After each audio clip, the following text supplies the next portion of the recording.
Motorsports presents the NASCAR Winston Cup season finale. It's the Ford 400 live from Homestead, Florida. And now it's my pleasure to introduce you to the three men that have had the honor of driving us all season long on the race to the championship. But when the 400 miles here are done, they're going to have a very important question to answer. The season has ended. We're in South Florida. What would Jimmy Buffett do? Alan, Wally, and Benny. It would be 5 o'clock somewhere about that time of day, wouldn't it be? Yes, sir. There you go. Jimmy's here at the racetrack today. See if you can count how many Buffett references come through the broadcast play along at home. Wally, you talked about in Wally's World a minute ago how great the racetrack is. You drove in the Busch Series event yesterday. Scale of 1 to 10. The improvement here has been what? Yeah, it's definitely a 10. This is a great racetrack. They've done a fantastic job. It's fun for a driver because it used to be flat and it was hard to pass. But yesterday in the Busch race, we had a lot of side-by-side racing. It was a lot of fun. The track is smooth. If you like to go fast, you're going to love this racetrack. And I think it's going to be a great, great race for the fans today. Really looking forward to it. Nothing but raves from the drivers about what they've done. BP, the championship's already been decided, but there is a lot at stake today. Yeah, but one thing, hey, we've talked about points all year long. Let's talk about the thing that's important, winning the race today. I think that's the number one thing on the drivers' minds, trying to win. Wait a minute. There's like $1 million difference between second and fifth. It factors in there somewhere. Yeah, some guys are trying to win that $1 million or whatever it is, but hey, if they win the race, it's going to take care of the points. All right, very good. Weather's beautiful. The racing's going to be great. Glad you're with us. The opening ceremony and green flag are coming up shortly from Homestead on NBC.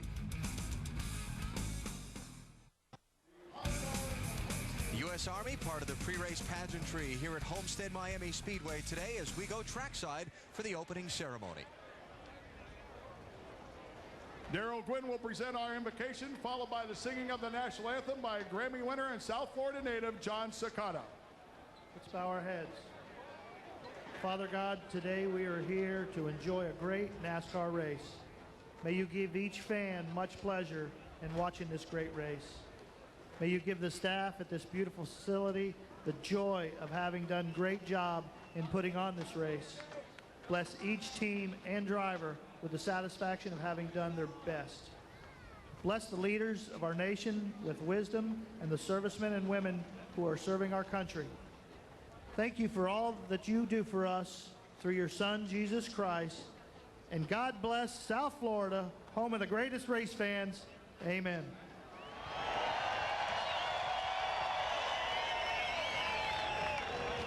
Oh, say, can you see by the dawn's early light what so proudly we hailed at the twilight's last gleaming, whose broad stripes and bright stars through the perilous fight, all the ramparts we watched were so gallantly streaming, and the rockets went glare, the bombs bursting in air, gave proof through the night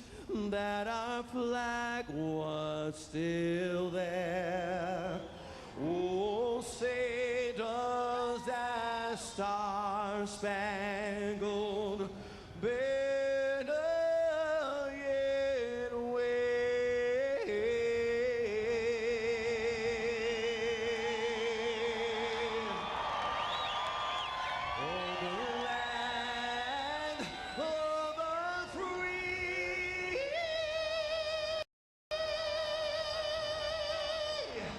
and the home of the brave.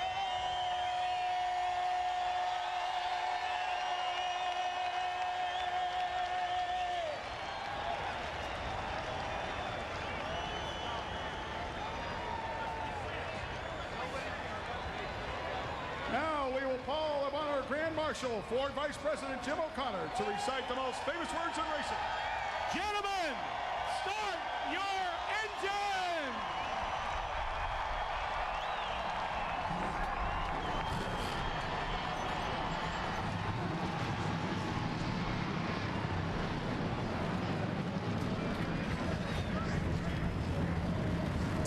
drivers are ready to go. We're excited to see the competition this new layout produces. We hope you are too. The season finale for 2004 is next on NBC. Hi, I'm Steve Lyons, president of Ford Division. Welcome to the Ford 400. Today we're saluting two tough champions, Matt Kenseth and the next F-150. Matt drove his number 17 DeWalt Ford Taurus to the Winston Cup Drivers' Championship. The next F-150 is the only truck tough enough to be the official truck of NASCAR and the official pace vehicle of this race. Today, NASCAR will crown a Ford driver the 2003 Winston Cup champion.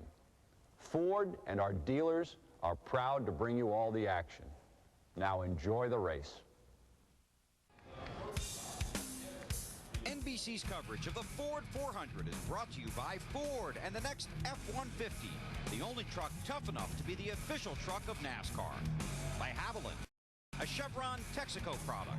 By the Home Depot, NASCAR's home improvement warehouse. And by Viagra. Ask your doctor if Viagra is right for you.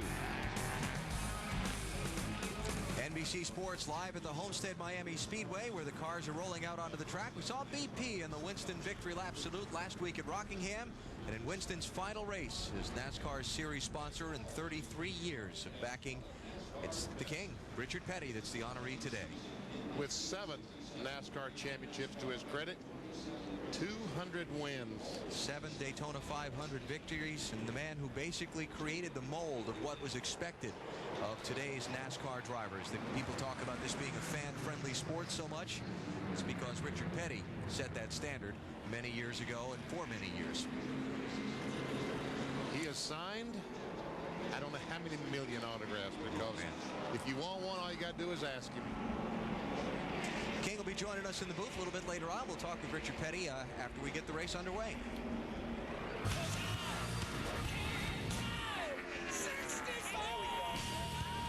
Let's talk about the Bud Pole Award now. Budweiser, the official beer of NASCAR, proud to sponsor that award given to the fastest qualifier at each Winston Cup race. Jamie McMurray, first career Bud Pole Award, one of 15 different pole winners this season. Since 1979, Anheuser-Busch has awarded more than $8 million as title sponsor of NASCAR's Pole Award program. And a look at the starting lineup for today's Ford 400. Jamie McMurray with Bobby the Body alongside him on the front row. Bobby looking for his first win here at Homestead Miami Speedway. He's come close a couple of times. Row number 2, Brian Vickers won the NASCAR Busch Series Championship yesterday, and this season's leading winner, Ryan Newman, looking for his 9th victory of 2003. Jeff Gordon and Kevin Harvick, pair of Chevrolets, back at row number 3. Gordon, of course, 3 victories this season. Harvick, the Brickyard 400 winner. Kurt Busch, the defending winner of the Ford 400, starts back at row number 4. Kurt joining BP and I yesterday while Wally raced. He did a great job for us. Joe Nemechek in the Army car there with him in row 4. Jeremy Mayfield, several strong runs here in the closing stretch of the season, and Jimmy Johnson there in row 5 in that tight fight for second in the final championship standings. Rusty Wallace, his 625th consecutive start, and Larry Foyt, a best ever Winston Cup qualifying effort, row number 6 for Larry Foyt. Talked about Richard Petty. Tony Stewart is the other Winston Victory Lap honoree. He's going to start in row 7 while we look at the rest of the lineup. Let's have a chat with him. Tony Stewart, Benny Parsons, you got me? Hey, Ben, I got you loud and clear, bud. How is that riding alongside the King, Richard Petty? I was just telling the guys on the radio here, I pulled up beside him, and that man's a grinner from ear to ear, so I never got the pleasure of, the privilege of racing with King Richard here, but it's a very, very great honor to be able to run this victory lap next to him. Tony, you had a lot of success here at the old Homestead racetrack. How do you like the newly configured speedway? I tell you what, the people that did the homework on this, did the design work, and the people that actually did all the work of laying it out and getting it all paved, they did an awesome job. I think the race fans are going to enjoy the race today. The last 2 races here this weekend, the Busch race and the truck race, were awesome, and in practice we were able to pass. So for a new layout that's got fresh pavement, you don't normally see the passing that you're going to see today. So I think they did a great job with it. It's an awesome facility now. And your car is good? I was pretty happy with this Home Depot Monte Carlo yesterday, so hopefully we can get her to the front here today, get right where we're at right this second here. But if we can do that, stay up here all day, we're going to be pretty happy to finish the season off this way. Well, congratulations on your championship last year, and good luck today, Tony. Thank you, bud. Tony Stewart, the other Winston Victory Lap honoree today here in the season finale at Homestead Miami Speedway. Tony going to take the green flag in the 13th starting position today. Kenny Wallace got the final provisional spot in the field. Drivers that failed to qualify. 48 drivers here to try for 43 starting spots, and there was not much margin for error if you wanted to make this field. Just 0.8 of a second from first to 36th on time. Let's get some final stories from pit road before we cut them loose under the green flag. Matt Yoakum, you're up. Alan Bobby Labonte enters the season finale 8th in points. He can definitely move down, but he can't move up. He starts second. I spoke to crew chief Michael Fatback from Sweeney. He said on a scale of 1 to 10, we're about a 9.75. Bobby, a little more conservative with an 8. Pulling many in the garage, they say the car is closer to a 10. To Marty Snyder.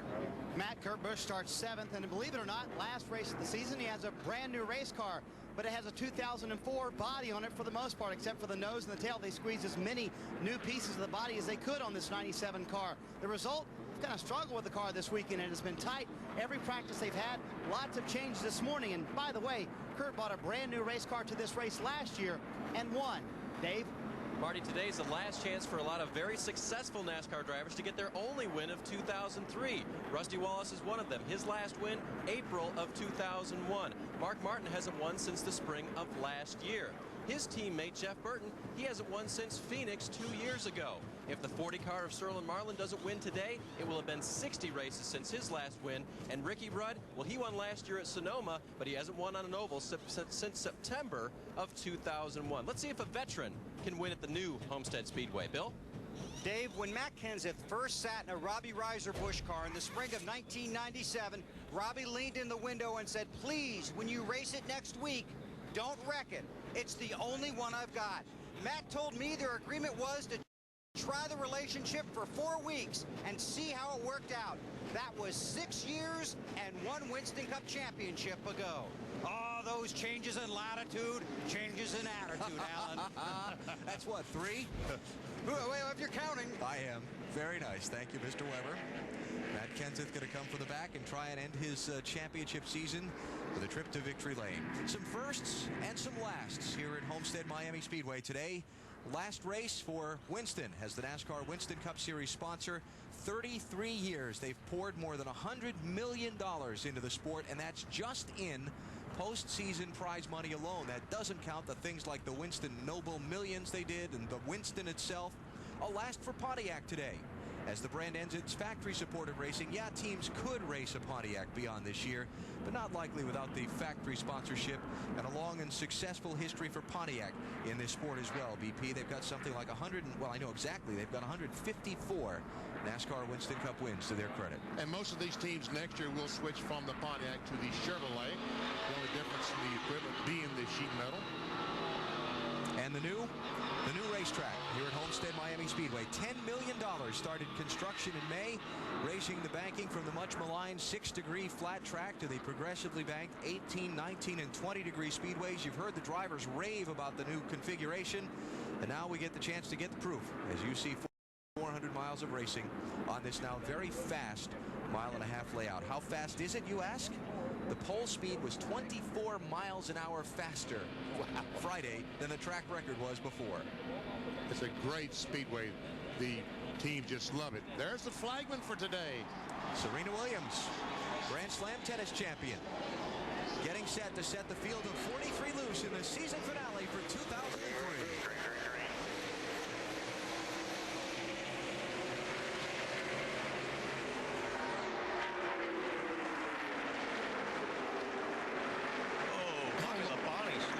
Racetrack lost a bunch of spots right there. Looks like he might have got loose going down to turn 1, and Vickers is challenging for the lead. Yesterday won the NASCAR Busch Series Championship. He's trying to lead lap 1 here in the Ford 400. Jeff Gordon to the inside of Ryan Newman. Ooh, big wiggle there. Kevin Harvick. Oh, he cheated. Murray getting the wall there? Came awfully close, and Vickers will lead the first lap. I believe McMurray may have tagged the wall there just a little bit. Ooh, 3 abreast here. Not good. Kurt Busch under Jeff Gordon to try and get second. But Murray's falling back, Wally, like he might have brushed the wall. Jeremy Mayfield underneath McMurray. Wow, look at Mayfield's car slide up off the bottom, rather. Here comes Rusty Wallace in the 2. Harvick in 29, 3 wide. He'll go down the corner 2 wide. Dave just told us the story of the veteran drivers that have been over so far. And Harvick, did you see that through the middle? Threading the needle there. That was so cool. That gets a yikes, doesn't it? And that's what's great about the track right now, guys. There's so much grip in this racetrack from top of the racetrack to the bottom that you can get away doing that. There's a lot of cars running very high right now. We kind of saw 2.5 grooves yesterday in the Busch race, but as high as some of these cars are running, we may have 3 grooves here. 3 wide. Here comes Kevin Harvick under Ryan Newman and Kurt Busch. Oh, look out, trouble in the wall. Kurt Busch and Newman. And the 29 car, Kevin Harvick, broke loose there.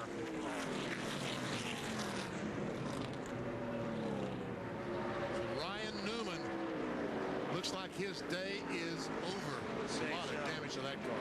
Newman, one of those drivers in that fight for second in the championship. That was Harvick, yeah. Yep. That was Kevin Harvick.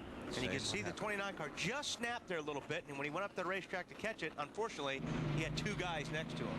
Now, Kurt Busch is 10th in the championship coming into this race, and he was only, 56 points ahead of Terry Labonte for 11th, so that could cost Kurt Busch an on-stage appearance at the awards night. Everybody, I talked to his crew chief Jimmy Fennig this morning. He said, all we want to do today is race the 5 and the 99. We want to finish 10th. Let's take a look at this again. You see the 29 car down the bottom. He gets a really good run, and he gets loose right here. He goes up to save it, but unfortunately, you got 2 guys running next to you. There's no place to go. I tell you, that 12 car, Ryan Newman, hit that outside retaining wall awfully hard, appeared to me like. Did you pick a number on who that was that went down through the grass to miss the whole thing? It's right here, the snap. Boom. You got the safety barriers in this racetrack, which is great. Man, Jeremy Mayfield. A lot of debris. Yeah. A lot of debris on that racetrack. A lot of guys are asking about their tires right now, believe me. Kurt Busch. Just in the wrong place. Yeah. You see all that debris flying now? All these guys are concerned about that because they had to run through all that. Mayfield and Harvick through the grass to avoid Kurt Busch's car coming back across the track. Just listen to this as we go on board Kurt Busch. Listen to this.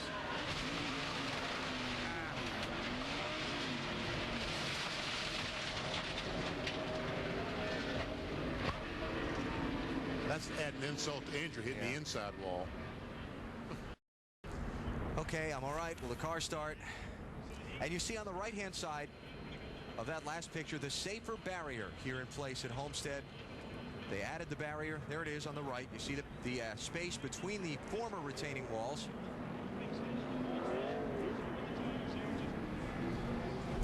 Ryan Newman, helmet off, looking at the damage to his car. Helping with the repair. Bobby Labonte's on pit road. He started second, Matt. Trouble for both Gibbs cars, Bobby Labonte and Tony Stewart on pit road, fixing the front valence. Bobby came down. He thought he ran through some of the debris. He did peel back a little bit, that front valence. The same problem for his teammate, Tony Stewart. You can see the crew guys working on that front valence. Michael Faback McSwain talking to his guys about what still needs to be fixed on that 18. He pulls away. His teammate, Stewart, still on pit road. So under caution early in the Ford 400 on the 5th lap of the race. Trouble in turn 2 and a hard crash for Kurt Busch and Ryan Newman after Kevin Harvick went 3 wide underneath them and his car broke loose on him.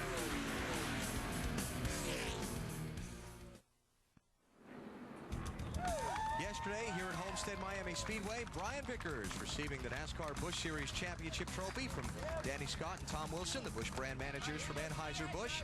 The 20-year-old from Thomasville, North Carolina, claiming the title after just an epic struggle yesterday. He came back from a lap down, stayed just close enough to David Green, who outran him. by 2 positions in the race, but Green coming up 14 points short after the 10-month season. And congratulations to Brian Vickers and Hendrick Motorsports for winning the 2003 NASCAR Busch Series Championship. Travis Kvapil came out on top of an incredible fight for the Craftsman Truck Series Championship here Friday at Homestead. Look at that, 18 points to 3rd. And the Wisconsin driver Kvapil scoring his first NASCAR Craftsman Truck Series Championship. Talking about champions, let's welcome the King, 7-time NASCAR Winston Cup champion Richard Petty to the booth. How you doing, King? Doing great, man. Did you have fun out there in that race car? Well, I was just getting the hang of it, and they made me come in. How long has it been since you've been in a race car? Probably 10 or 11 years since I put on a uniform and actually got in a race car. The most asked question I had this week, did you want to stay out there? Not right then. No. Come in and talk about it and think about it, then I'd probably want to go back out. Now, Tony Stewart said he saw you grinning out there. Well, I've run at him a couple times, and I said, better not get too close. He's got a race, and then dadgum if he didn't get in the wreck the first lap. Richard, you're here being honored as part of the Winston Victory Lap, and you more than anyone know what the last 33 years have meant to this sport. It's been unreal. We've been a ride for 33 years with Winston. When they first come in, nobody knew what they was going to do. We just said, okay, another deal. And over a period of years, it just kept getting bigger and bigger and bigger and bigger, and took us to #2 sport. So I guess they've done a pretty good job. And Richard, I want to thank you for back in the 60s for bringing the sport along to Winston came along, because, buddy, you almost single-handedly carried it on your shoulders to allow us to do this and have so much fun doing a job. I just happened to be here when it was happening. But you did a great job. Thank you so much. Green flags up. Hang out with us here for a minute, Richard. Brian Vickers is the leader. Jeff Gordon second. Jamie McMurray third. Here's McMurray going to challenge Gordon for second off turn 2. See if we can get more than 5 laps in here without another mess. I'm surprised Mayfield looked like he would have made a pit stop to check his car after he drove down through the infield, but there he is, running 4 spots, still out there. Jimmy Johnson, a look low for a spot. Trying to pass Joe Nemechek for 6th.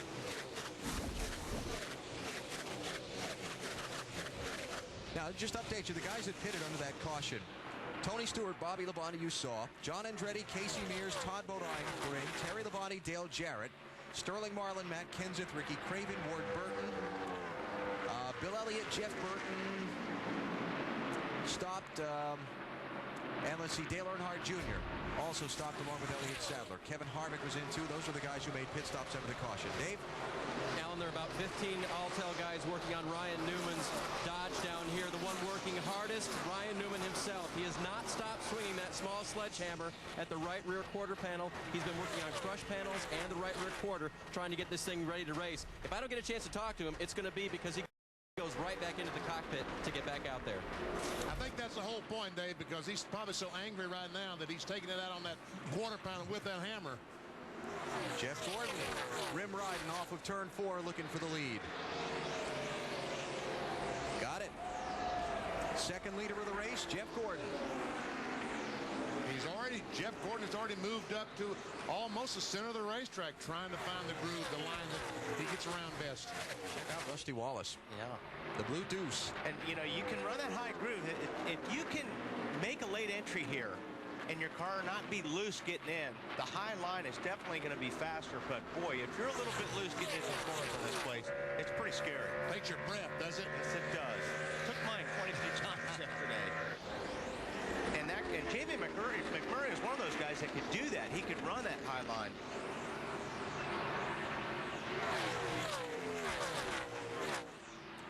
While we're watching some of this action, Richard Petty, 7-time NASCAR Winston Cup champions up here with us. Richard, I know you and Kyle and so on have been working so hard on the Victory Junction gang camp, and from everything they're telling me, things are just coming along wonderfully. It's coming along really good. We've got so many people supporting the thing, from NASCAR, from all the drivers, car owners, and just plain fans. I mean, I think we've got donations from all 50 states now, right? Okay. And, that's good. We've got everybody involved, and they really think it's a good deal, and it's coming right along. Going to open in June with no trouble. And Kyle told me that you can accommodate 125 to 150 children per week. Per week, and it'll be a different disease each week. And from that standpoint, I think everybody's looking for it. Because the community and everybody that's had anything to do with it is really starting to get excited. And our big deal is seeing the kids when they get excited. That's what it's all about. Rusty Wallace to second place. Kevin Harvick, after making a pit stop for repairs, is back on track. He's 30th now, Marty. Alan, what really started that whole thing was Kevin Harvick's spotter, Danny Culler. His radio went bad right when they took the green flag. He went through about 3 radios before he could get back to Kevin, but it was too late as we see the battle up front. Rusty Wallace trying to pass Jeff Gordon. That's what caused the accident. Kevin did not know a car was on his outside. His car was extremely loose, and that's how he got those other guys into the wall. Rusty Wallace takes the lead. New leader, Rusty Wallace. Jeff Gordon back to second, Bill. Yeah, when he got to the lead, that was teamwork between the 24 and the 25 of Brian Vickers. Vickers said, I'll let the 24 go. When the 24 got by, they asked him, do you want back in front? He goes, no, I'll follow him. That's a good call. Yeah. He'll follow Jimmy Johnson, too. 48 car to third.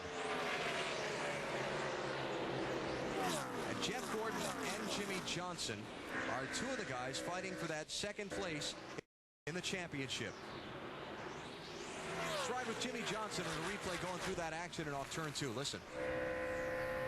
In front of you, Rick, in front of you. Watch him, buddy. Watch him. Can't see you. Okay, buddy, clear low, 1 outside. Clear low, 1 outside. Good job, bud.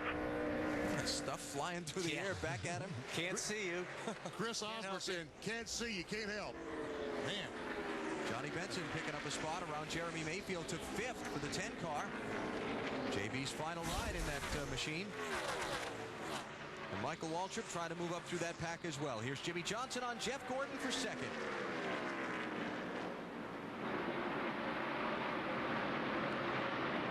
I think, correct me if I'm wrong, I know you wrote wrong. Okay. I think we've seen more passing already today in these 19 laps than we saw in 400 miles here a year ago.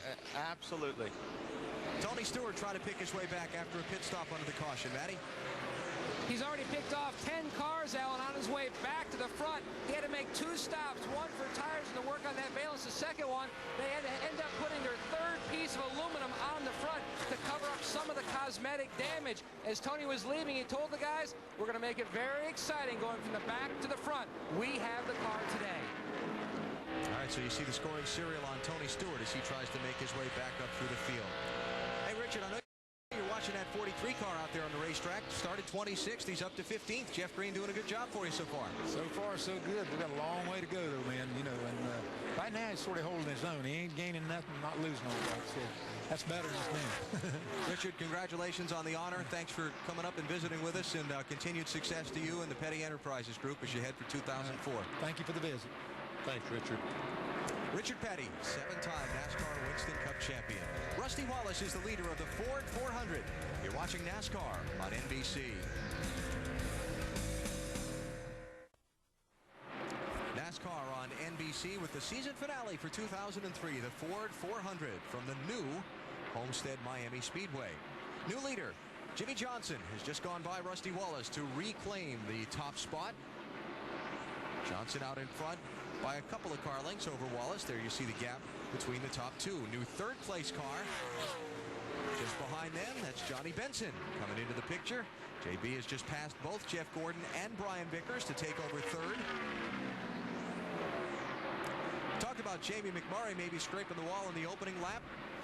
Just did it again. Oh, this is not the opening lap, folks. Top of the screen. Yeah, he just... Like, oh, there he is. Same place. Yeah. You see it? He hit right on the mark from where he hit the first time. And that looks like the car is just tight. You know, he's not able. Uh-oh. 17 off the pace. Well, maybe he slowed down for the caution. Oh, yeah, that could be. I think it blew up. You think it did? Yep.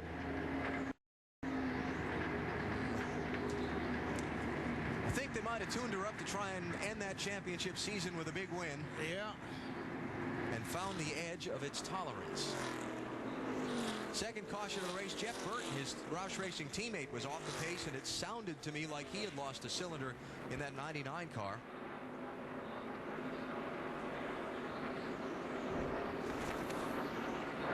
Right of the screen. Yep.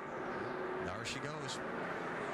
Only the 2nd engine this year that Matt Kenseth has lost in the 17 car. The other one at Talladega back in September, I guess. So the final numbers on Matt Kenseth's season: in 36 races, 25 top 10s, 31 lead lap finishes.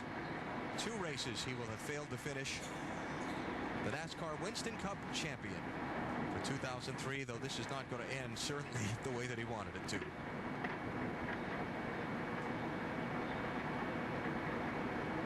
But he will not be disappointed with 2003. No. Lucky dog's going to be Jeff Burton in the 99 car, the only one a lap down. But again, I think they've got some troubles there on that car. And by the way, John Andretti has gone to the garage. He caved in the nose of his car in the jam up in that first accident over at lap 5. And I believe they've overheated the number 1 machine. Looks like all the cars have chosen now to come down pit road after 29 laps, get some tires, check out the make chassis adjustments. Dave, what's he going to do to your cars? Well, the 48 car of Jimmy Johnson, he said, I'm loose into the turn, a little tight, late, and center, and off the corner. He said, I really don't want to affect that entry. I'd really rather worry about the exit. So they're going to make a wedge adjustment on the right rear to try to fix that center and off situation. 4 tires. Bill? Jay Guy calling the shots for Johnny Benson. As Alan mentioned last ride in this car, it's a good car. Benson's happy with it. Slight air pressure adjustment to help it out, Marty. Rusty Wallace started 11th, moved up to 2nd, and said, I'm just saving the tires on this run. Nice run for those guys. 4 tires, no adjustments on the 2 car, Matt. Pole sitter Jamie McMurray backslid all the way to 10th, fighting a very tight race car. They are going to make a significant air pressure adjustment on all 4 corners, and they went up on the track bar 2 rounds. Jimmy Spencer first off pit road. I couldn't quite see if he took any tires, but I know Bill Elliott got fuel only, and he came off the pit lane 2nd. And we'll reset that strategy for you and the running order when we come back. Second caution is out in the Ford 400 at the Homestead Miami Speedway. The Fan Midway here at Ford Championship Weekend was pretty spectacular. They had a unique match race featuring 4 drivers: Matt Kenseth, Ricky Rudd, and Kurt Busch out there. BP was MC. Oh, look out, we're in trouble. How did you save that? Oh, look, steer the right. There we go. Good job. Catch those guys. This thing drives better than my car on Sunday. Oh, yeah, we're going somewhere now. All right, man. We're getting going now. You're tough on this man's equipment. He can drive it thing. Hey, 2nd, man, congratulations. That close. That close to the victory, huh? Yeah, the last time we were in Homestead, we won. Another victory here for Kurt, the defending winner of the Ford 400. DP. What? 2 out of those 3 guys are now out. I hope this isn't a that's curse of Benny. Oh, man, that's here. right. Well, speaking of Matt Kenseth, Bill Weber's with him. Well, the race and the season is over for you. Certainly not the way you wanted it to end. What happened? Something just broke an engine, so this is it's a kind of sour note to end the year. I don't even know we won a championship.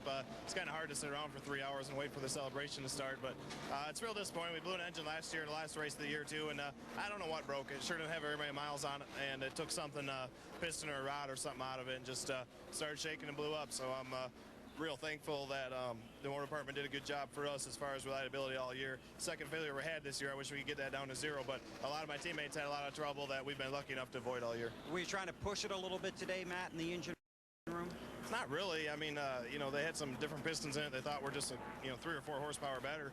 I certainly took the risk for that little bit of horsepower if I thought there was a reliability issue. But we ran the same gear that all my teammates ran. Where the last month and a half we've been running less just for reliability's sake. But if it only made it 30 laps, it wasn't going to make it no matter what gear we had in it. All right, we'll see you after the race. All right, thanks. Yeah, that's the tough part for Matt. The official championship presentation is after the checkered flag. That's right. That happened a couple years back when one of Dale Jr.'s Busch Series championships. He lost the engine in the race and had to wait around until the end of the day and then get the big trophy. If Kenseth could go get on the airplane now, he could be home by the time this race is over. I think he'll wait to get the trophy. I think he will too. Jimmy Spencer, fuel only on his pit stop. Bill Elliott, fuel only. They are the top 2. Spencer 11th, Elliott 12th before the pit stops. Jimmy Johnson, Johnny Benson, Rusty Wallace, the rest of the top 5, followed by Michael Waltrip, Sterling Marlin, Jamie McMurray, Joe Nemechek, and Jeff Gordon. All right, we're about to see how this tire thing's going to work now for the rest of the race, BT. All right. We're going to see if the 7 car made the right move, and if he's still fast and he stays up front or stays towards the front, a lot of these guys may take 2 next time only. Johnny Benson by Jimmy Johnson for third. Man, they make it look so easy coming off turn 2. Here comes Michael Waltrip looking on the inside of Rusty Wallace. Jeremy Mayfield with a little 3-wide look a little farther back.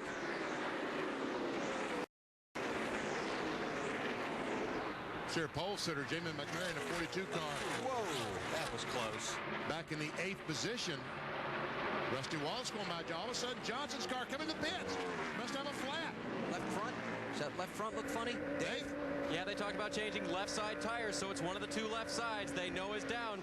Jimmy even asked, are you sure? He said, bring it in. Hey, did he and Rusty bounce off each other there? It was close. I thought I saw some tire smoke coming off turn 2. So Jimmy Johnson in trouble, and this the driver, second in the championship coming into the race. So second has had trouble, fourth has had trouble. You got third place Dale Earnhardt Jr. and fifth place Jeff Gordon. Now standing to perhaps pick up a chunk of change at the end of the day.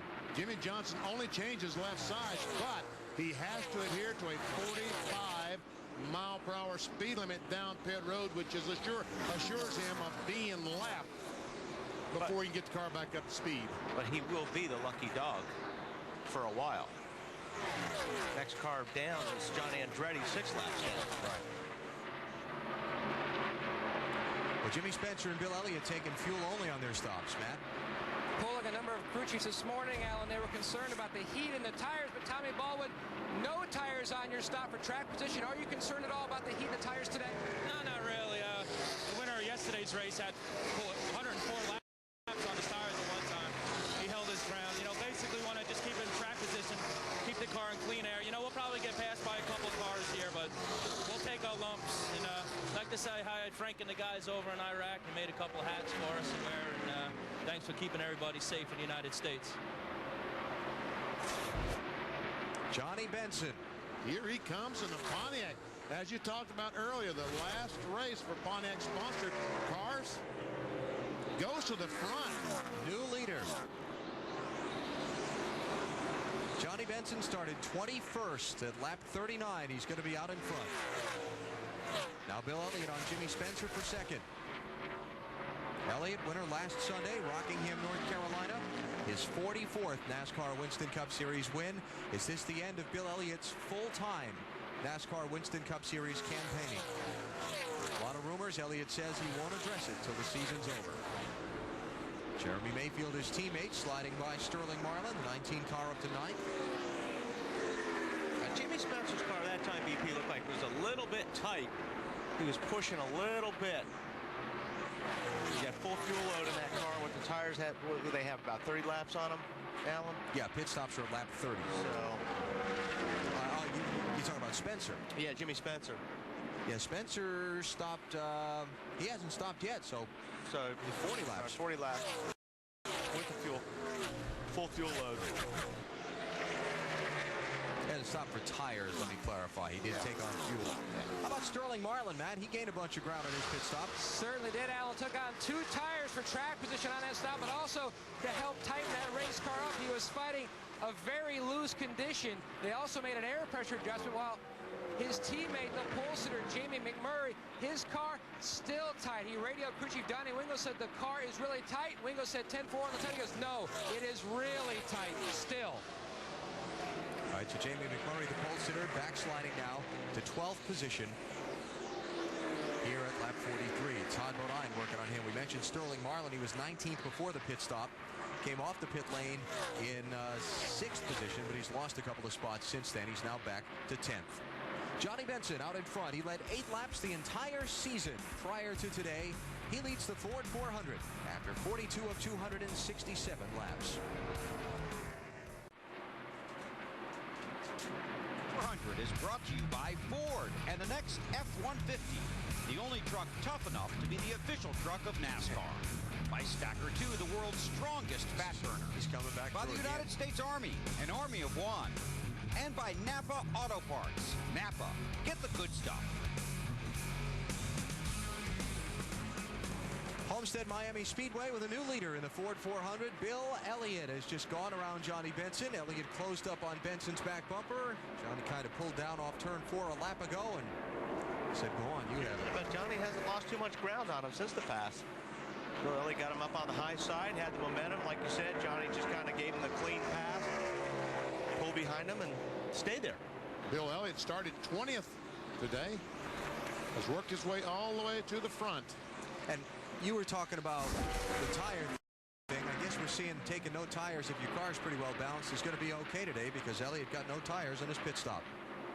Bill? Alan, Johnny Benson just came across the radio and said I could see he was going to run harder than I am, so I let him go.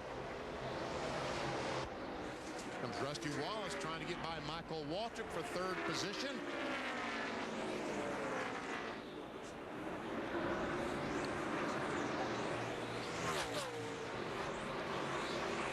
Mikey needing a good finish here today. He's really had some struggles the last 8 weeks in that 15 car.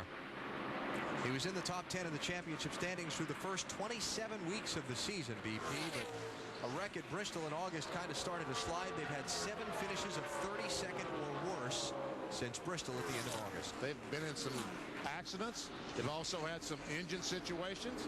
And in the middle, I think a win and a 5th place finish. Yeah. So when they finish, they run well, but they finish well, but you got to be there at the end. Go figure. Hey, the NASCAR Big Apple Sweepstakes we've been talking about around the leader at lap 50 for the last couple of months now. Well, it's over. And we've picked a winner. Congratulations to T.J. Simmons of Peabody, Massachusetts. He is a 14-year veteran of the Danvers, Massachusetts Police Department, and he's going to have to skip his 1 a.m. to 9 a.m. shift on December 5th to come to New York City. Oh, T.J., I know you'll hate that. He's going to be a special correspondent at December's Winston Cup Award ceremony. Congratulations to T.J. Timmons of Peabody, Massachusetts. We appreciate everyone's participation. Rusty Wallace and Michael Waltrip locked up here for 3rd spot as we close in on 100 miles of today's Ford 400. 7 leaders, 8 lead changes so far today already, and 2 caution flags. A 3-car wreck off turn 2 at lap 5. Kevin Harvick getting up into Ryan Newman and Kurt Busch.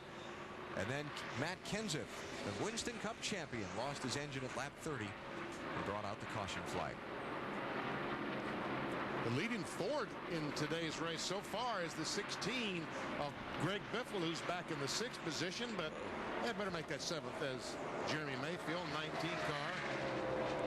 Tries to go by, probably will down in 1 and 2. Looks like the 16 car's a little bit tight. He gets in the corner, he slides up the racetrack right in the center. Well, he actually, sorry to interrupt you, he called in, said he was a little bit free, but he likes it like that. Oh, really? Kevin Harvick moving back up through the field. He's in 10th position now. As we check out the race for 2nd through 6th in the championship. Jimmy Johnson with the flat tire a minute ago. Ryan Newman off in the garage area after the crash damage. So you see right now Dale Earnhardt Jr. would move up to 2nd in the championship standings.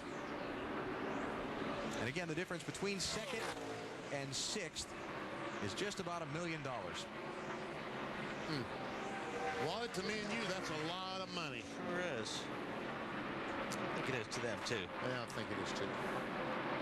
See Rusty Wallace by Michael Waltrip to pick up 3rd position.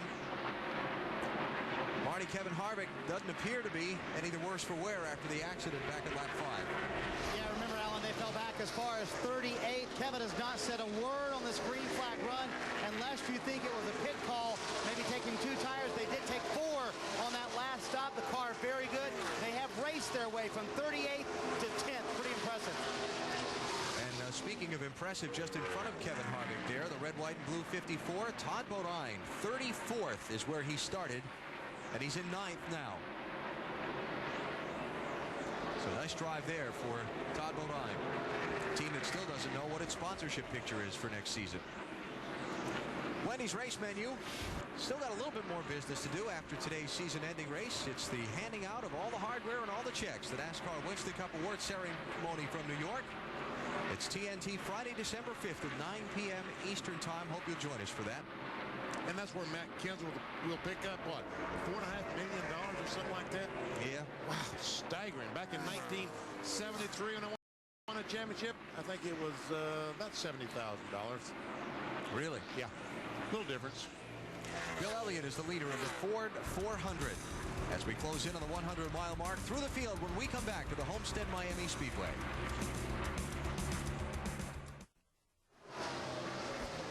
Just a beautiful day in South Florida, the redesigned Homestead Miami Speedway. Mile and a half around, the Ford 400 well underway.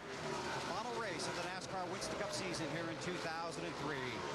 Racing under green will take you through the field. We'll start with number 9, Bill Elliott, in victory lane last week, out front this week. And Bill, a lot of people thought he might be there again at the end of today. The car looking very good, especially on the last stop, having taken no fresh tires on, fuel only, and no changes to the car. Bill, back to you. For Johnny Benson, it was 4 tires, a slight air pressure adjustment. He wanted to let the 9 go earlier because he thought Elliott was racing harder.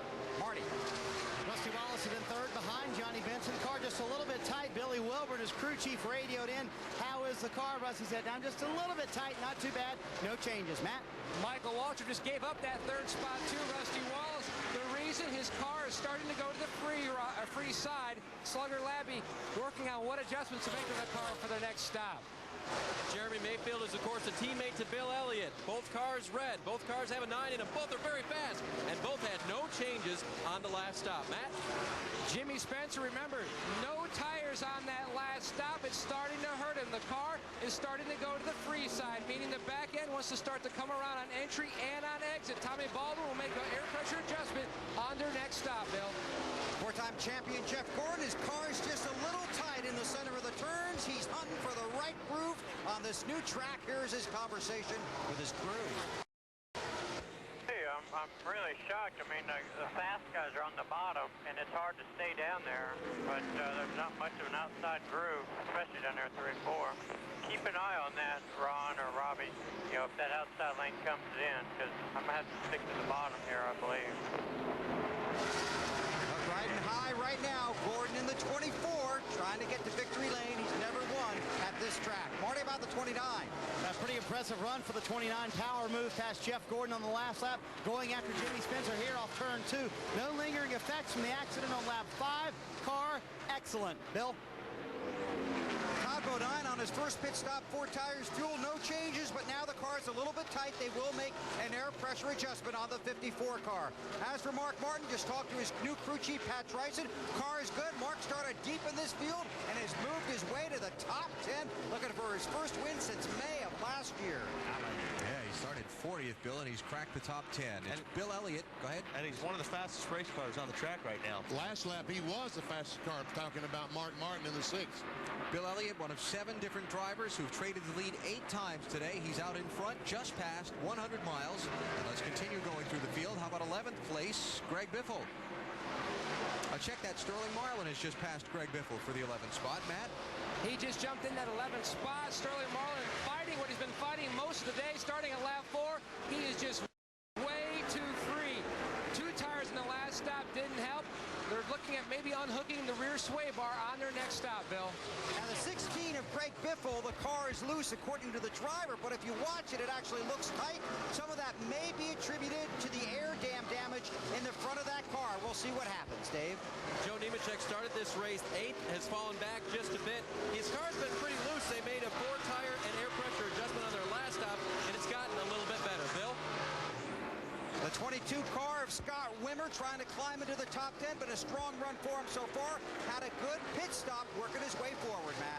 Bill, here come the Gibbs cars. Tony Stewart in 15th, Bobby Labonte in 16th. On his last stop, they made another repair job to the front nose of Tony Stewart's Chevrolet and made a wedge adjustment. The car was getting too tight, 14th to 15th. Meanwhile, teammate Bobby Labonte, he said the car is nervous on entry, very similar to what Bobby said about his race car in Atlanta, and it's still a little tight off. Meanwhile, the pole sitter, Jamie McMurray, his car still unstable. He says he's not sure what's wrong with it. He feels like there's something wrong with the front of the race car, just no grip. This could be a big day for Tony Raines. Strong run so far. Wants to make an air pressure adjustment on the front tires and take a rubber out of the left rear tire. He's just a little tight going into the corners. Those are big changes, Dave. Dale Earnhardt Jr. pitted on lap 5 because he ran through the debris. Those tires might be good later, he said. Hang on to those. They had all the air in them. The last pit stop, just a slight air adjustment. His car was a little bit loose and then got better. Marty? Dave Mike Skinner just passed Dale Earnhardt Jr., and actually they said he was backing off, and we have a caution on the racetrack. Oh, man, Michael Waltrip, heavy contact. Looks like he might have blown a right front tire. Ran over something and lost the air. Heavy right front damage. Garage, go to the garage, guys. Go to the garage. Can you bring a set of tires? Man, and Michael Waltrip's luck, we talked about it, it just continues. All bad. He was running 5th at the time. Wow, we have what a shot. Yeah, we have the onboard ride with Michael Waltrip. Listen.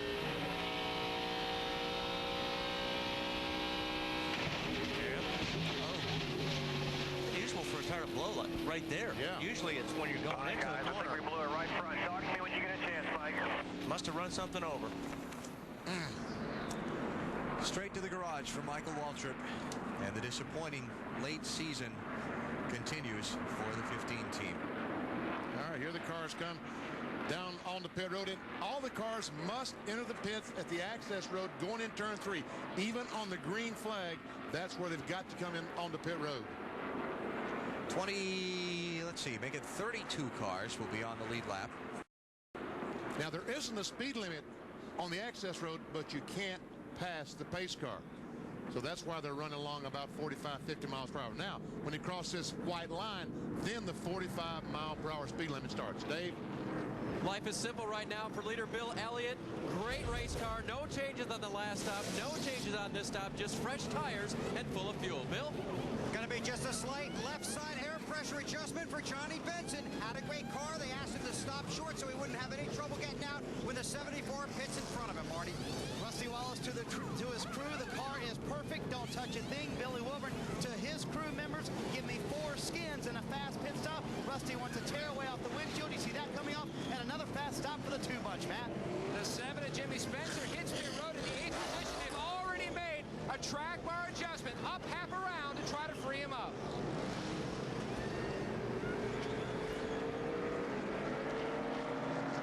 First off, looks like Bill Elliott is going to hold the lead, and his teammate Jeremy Mayfield is going to get off pit road second. Check the camera at the scoring line. Evernham, 1-2. Johnny Benson, good pit stop for those guys. Rusty Wallace and then Harvick edging Jimmy Spencer. Caution is out for the 3rd time in this race. Can't prove to Michael Waltrip there are no walls here.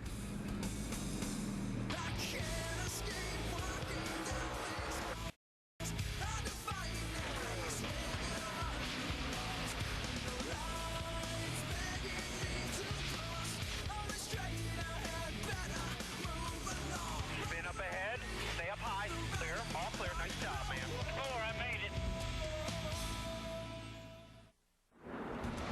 How about the McDonald's Drive-Thru Pit Crew Championship from Rockingham, fueled by Powerade? Bill Elliott's team spending the least amount of time on pit road among participating crews, also winning the Pit Crew Championship contest there.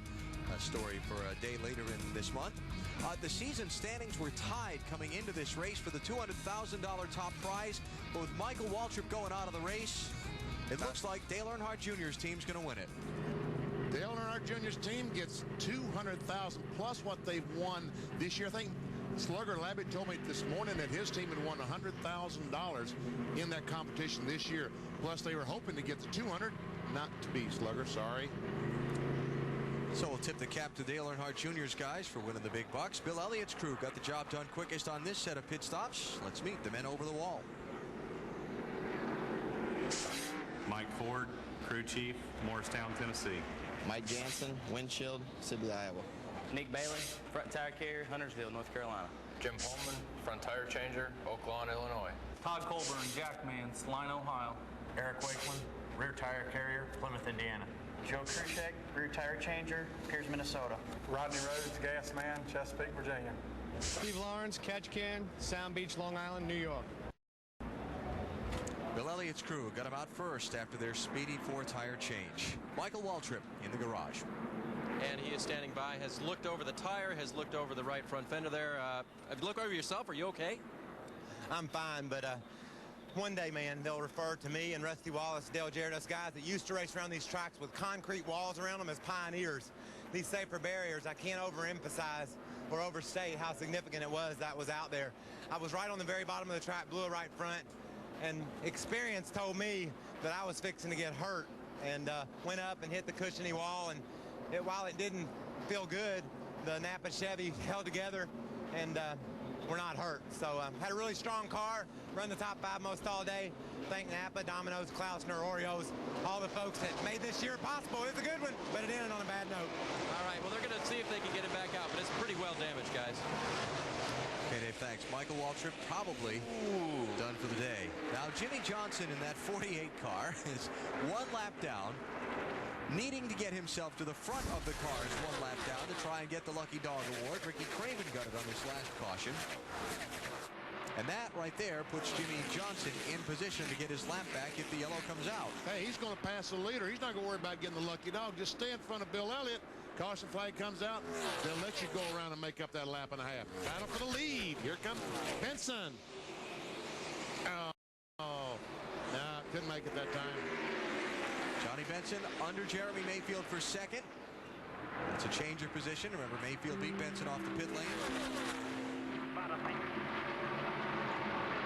Rusty Wallace in the mix there. You got Kevin Harvick 5th, Jeff Gordon 6th, Jimmy Spencer 7th.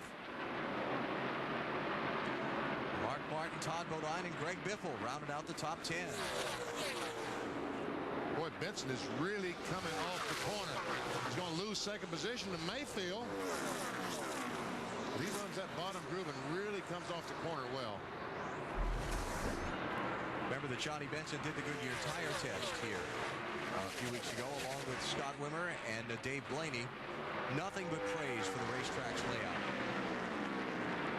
You see what BP's talking. Oh, it slipped a little bit there. Just enough for. No caution. Caution is out. Caution is out. Jeff Green in trouble in the 43. Like he has lost an engine. I see some smoke. The engine isn't running because of the flame in the exhaust pipe. Jeff was running 18th at the time he had his problem. And the caution comes out for the 4th time in the race. First caution of the race at lap 5. Dave, you've got one of the drivers involved. That was Kurt Busch, who had an all too close view of that. Kurt, what happened on lap 5? Yeah, it's kind of a bummer deal. We're waiting for the race to start to pan out for us, and I've been in championship runs before, and all we had to do today was mind our own business, and I was probably going to fade back a little bit, and I guess Harvick decided he needed to pass us both right now and wrecked us both, and just an unfortunate incident. I mean, we're here trying to finish in the top 10 in points, and we're in no hurry to go any which way, and just, I mean, that's been our luck this year. It just doesn't seem to ever fall into place for us, and we're never in the right place at the right time, but we got 4 wins out of this year, and we made a strong run here or there.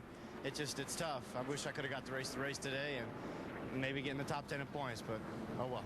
And his team will go to work, and we'll see him in Daytona. Alan? Kurt Busch was leading Terry Labonte by 56 points coming into the race for that final spot on stage in New York. And now it looks like with the final tally of NASCAR's top 10 is rung up, it's not going to include Kurt. Terry Labonte's going to get up on stage. As they run. But he's got to finish. Yep. Yes, as he does. Run. And Jeff Burton's not far behind both of them. Dale Earnhardt Jr.'s in. Mostly guys toward the back of the lead lap. By the way, Jimmy Johnson with the caution. He's on the lead lap. Back in the hunt. Johnson is on pit road as well. 82 of 267 laps complete. Bill Elliott is the leader of the Ford 400 in Homestead.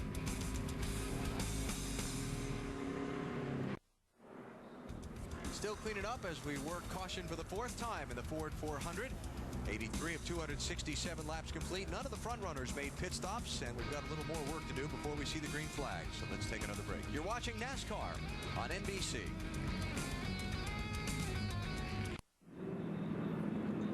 Coming to the green in the Ford 400 at the Homestead Miami Speedway.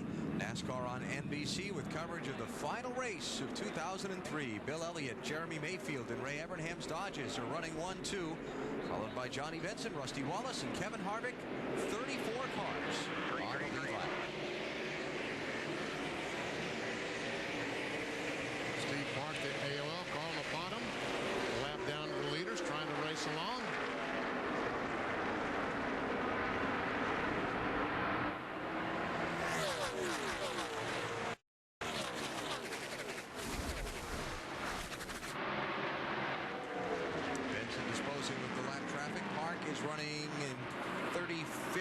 place, and Jimmy Spencer. Oh, hello. That was close. And for the lead, Mayfield on his teammate Elliott. I didn't think Mayfield was going to sit back there long. But here comes Bill back. Let's stack up. Ray Evernham's worst nightmares if those two guys collide with each other. If one of them breaks loose, running first and second. Just remember, we couldn't see this kind of racing at this speedway a year ago. What a great job they've done rebuilding this place in such a short period of time. And we got one in the wall, Mike Skinner. That's Michael Waltrip's car.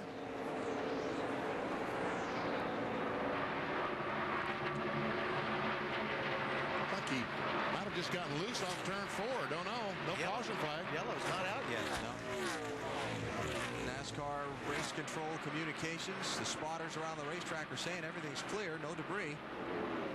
Now they're looking at the backstretch.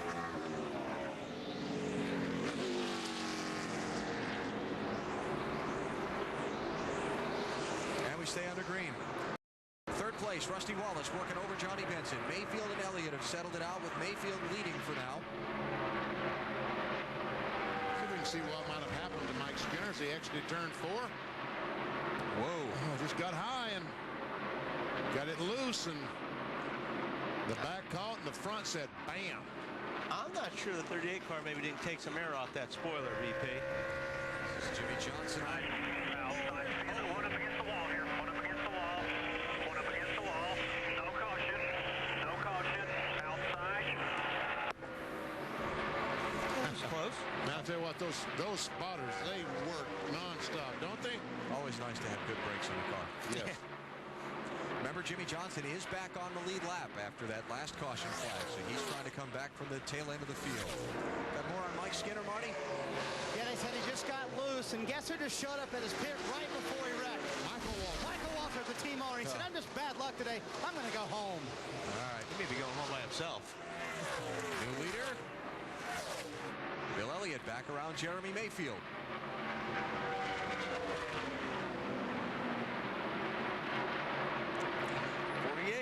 Jimmy Johnson and Dale Earnhardt Jr. Remember the two drivers racing for second in the final championship standings. Back in the 23rd position. At one point it looked pretty bleak for the 48 team, but now it's looking much better. And we can see that he now has regained the second position as they run in the point standings. And he's turning that engine. You heard the engine go. Yeah, I mean, he is turning that thing. Yep. Talking about the Hendrick cars of 48-24 turning about 9,500 RPM. Wow. Speaking of rallies, Tony Stewart about to take 6th place from Jimmy Johnson. Matt, he's gone to the back of the pack now, what, twice and come back through? Ray Evernham's biggest worry isn't about who's going to win between the 9 or 19. It's about who sits back in 7th. Tony Stewart. What a rally. 40th. All the way almost inside the top 5.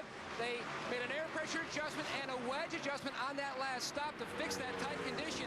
And to update you on what that big hole was in the nose of that Chevrolet, someone's coil spring went through the nose and out the bottom. 4 pieces of aluminum on the front, and he is working his way back to the front. He's got a reservation up there, Alan.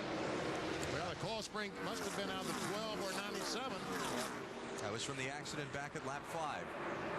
Tony goes by Spencer, and here we see Harvick trying to get by the 10 car. That's 3rd spot. Speaking of the accident at lap 5, Kevin Harvick sliding up into Ryan Newman, who then caught Kurt Busch, but Harvick got away pretty much unscathed. He went to the back, has come back up through, now just taking 3rd place. And these guys are going at it.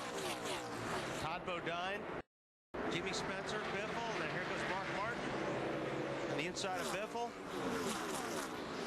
6 and 16 will be for 9th place there, Wally. And more of a little hornet's nest farther back. Jimmy Johnson in the 48 trying to come up through. Now, Dave, earlier I said I thought the engine in the 99 sounded sour. Apparently, that's not the case. That was actually a pretty good guess because they were falling back so far. In fact, lost a lap. On a pit stop earlier, I think it was the lap 30 pit stop, Jeff came in and they made changes to the car, took off the tires, realized he had a right rear tire going down. The car was very, very loose. So they made adjustments and sent him back out. Unfortunately, they adjustments back out as he moves forward. And on that caution where he discovered the tire was down, he was the lucky dog. So he got right back on the lead lap, and they fixed their problems, and off he goes. Rusty Wallace by Johnny Benson for 4th. How about JB, Bill? Yeah, the 10 just a little too tight. Benson in on the radio a lap or 2 ago. Car's just a little bit too tight, so he let Rusty go. Long way to go still. Don't need to get in a hurry. Just coming up on 150 miles here in the Ford 400. Ray Abrahams Dodges running 1 and 2. It's Bill Elliott looking for back-to-back wins to end 2003. He leads. You're watching NASCAR on NBC. NBC's coverage of the Ford 400 is brought to you by Discover to Go. It pays to discover. By Mountain Dew, the people who brought you Mountain Dew. By Enterprise Rent-A-Car. Call 1-800-RENT-A-CAR. Pick Enterprise. We'll pick you up. And by Wendy's new home-style chicken strips. Another reason it's better here. Yeah, it's better here. That's a good description of the way the racing's been today at the new Homestead Miami Speedway after its $10 million makeover that brought these turns from their flat 6-degree banks up to the 19 and 20 degrees we see today. Phenomenal racing so far. Bill Elliott's out in front. Lots of action all through the pack. This is back for about 20th place. Tony Raines, Dale Jr., Jeff Burton, Terry Labonte. How about 74, Bill? He's had a good day, Alan. On their last pit stop, they had a tire get away and rolled across pit road, hit the wall. They were sent to the end of the longest line, restarted in 22nd, worked his way up to about 18th or so. Then a couple of faster guys caught him, so he slipped on back. But another pit stop, they could have another strong finish here today. Yeah, career best finish last Sunday at Rockingham. Tony Raines finished 6th.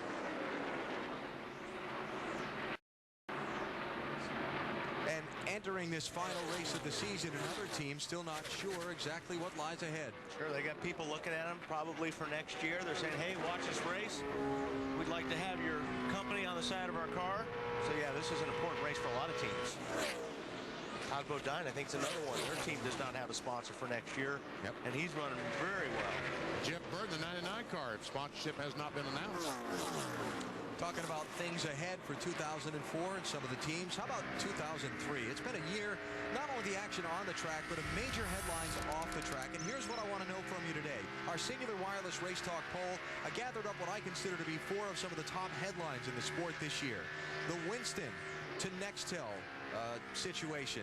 Racing, but back to the caution being eliminated. Matt Kenseth's championship or the transition of power from Bill France Jr. to Brian France. What do you think the top headline in NASCAR Winston Cup racing has been 2003? Give us your votes. We'll see what you think later on in the show. Rusty Wallace has taken over that 3rd position from Mayfield. And here comes Tony Stewart. He's so impressive in that 20 car. Of course, Tony's been impressive here on the old Homestead, winning 2 of the 4 races that have been held here. But today he's gone to the back of the pack twice, and he's come back up now into the top 5. Matt? But he wasn't so sure how this new Homestead Speedway would actually be. Back in July while diving down in Key Largo, he was waiting before he could actually fly, so he snuck into the racetrack at about 11:30, busted by a security guard. But when he actually showed his driver's license to prove he was indeed Tony Stewart, the guard let him drive around the apron. He was kind of dissecting the racetrack and what setup he would actually need when he came back. Thought it might be kind of like a Kansas, Charlotte, Atlanta. But when he got back here, he said, man, this racetrack is going to be awesome. We are going to do well here, and he is. Matt, is his car a little bit tight right now, too? Actually, Wally, he's reporting to Greg Zibinelli, the car is just a little bit free on entry. They're going to work on that on their next stop.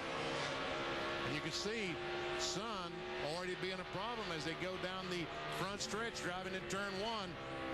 And that's exactly what you're seeing is what they're seeing. I noticed a lot of the drivers have put a lot of tape on the top of their windshields trying to keep that sun out of their eyes. What was it like for you yesterday, Wal?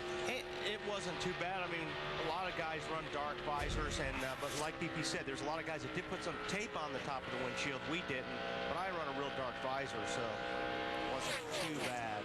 Now look at this view and think about the fact that you're doing 180-something miles an hour right there, and you know you got to let off for the turn. And and you know there's another car in front of you, but you just don't know exactly where. Tony Stewart's defense of his NASCAR Winston Cup Series championship, 2 wins, Pocono in the second Charlotte race, but 5 races that he's failed to finish hurt his chances to repeat as titleist. Bill Elliott out in front looking for back-to-back wins to end 2003. We're just past the 150-mile mark of the Ford 400.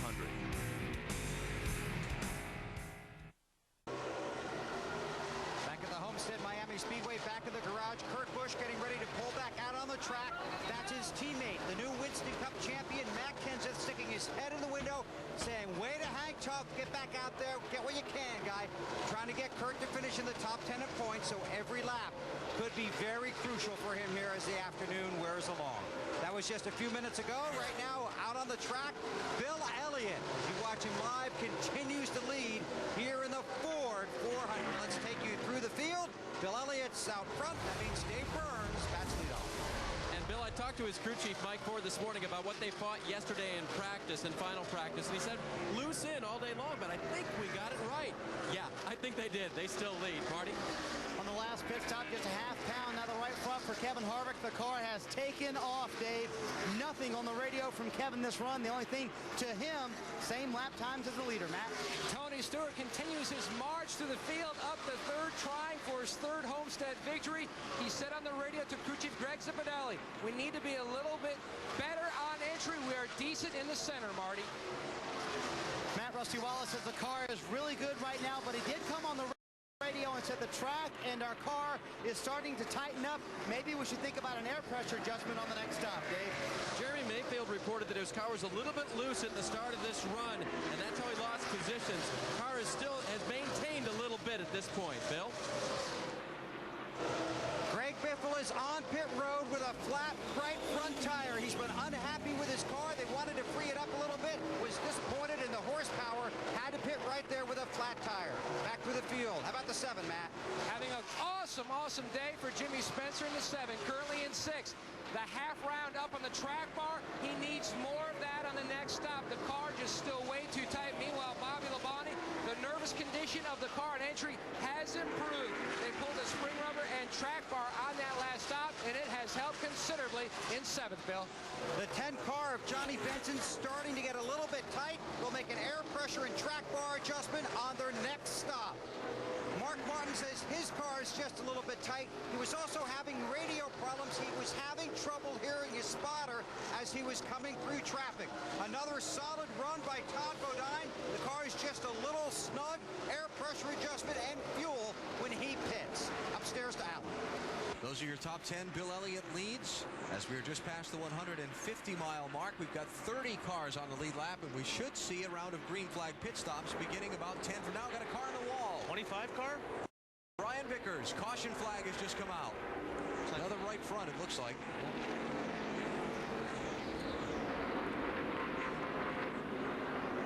And Greg Biffle, the 16 car, was very fortunate that the same thing did not happen to him because the right front tire was torn up when he took it off. And he had damage up there too from that earlier incident on pit lane. He made contact with Dale Jarrett on their first pit stop and tore up the right front fender. Let's get another look at what happened, or a look at what happened to Brian Vickers. Oh yeah. That went down the straightaway. Yes. Well, some of the guys told me in the garage here this morning that the tires heat up so fast on this pavement. It gets such a good bite. It heats up so quickly that they build a tremendous amount of air pressure, and it wears the tires in the center from the buildup. So in 5 laps, the right front tire could build up maybe as many as 15 pounds of air pressure.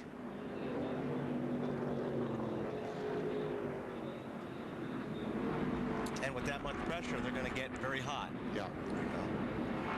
Dave, coming to you.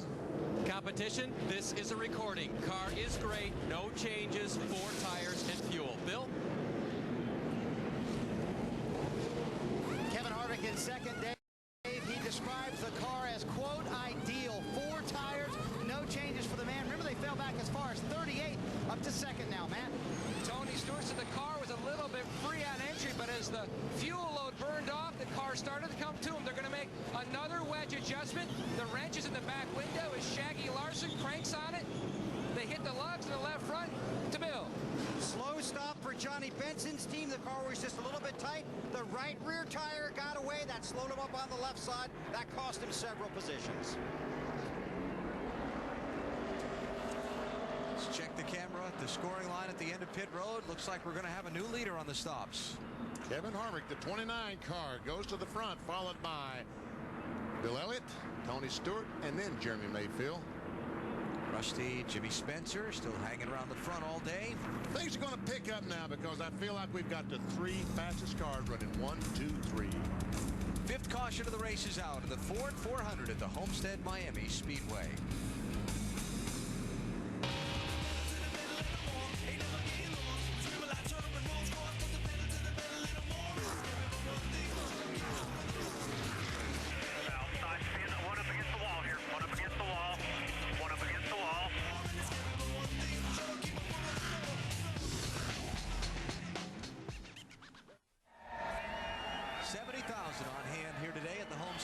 Speedway, basking in the sunshine and watching what's been some great action in the Ford 400. Under caution for the 5th time after Brian Vickers lost its tire up in turn 1.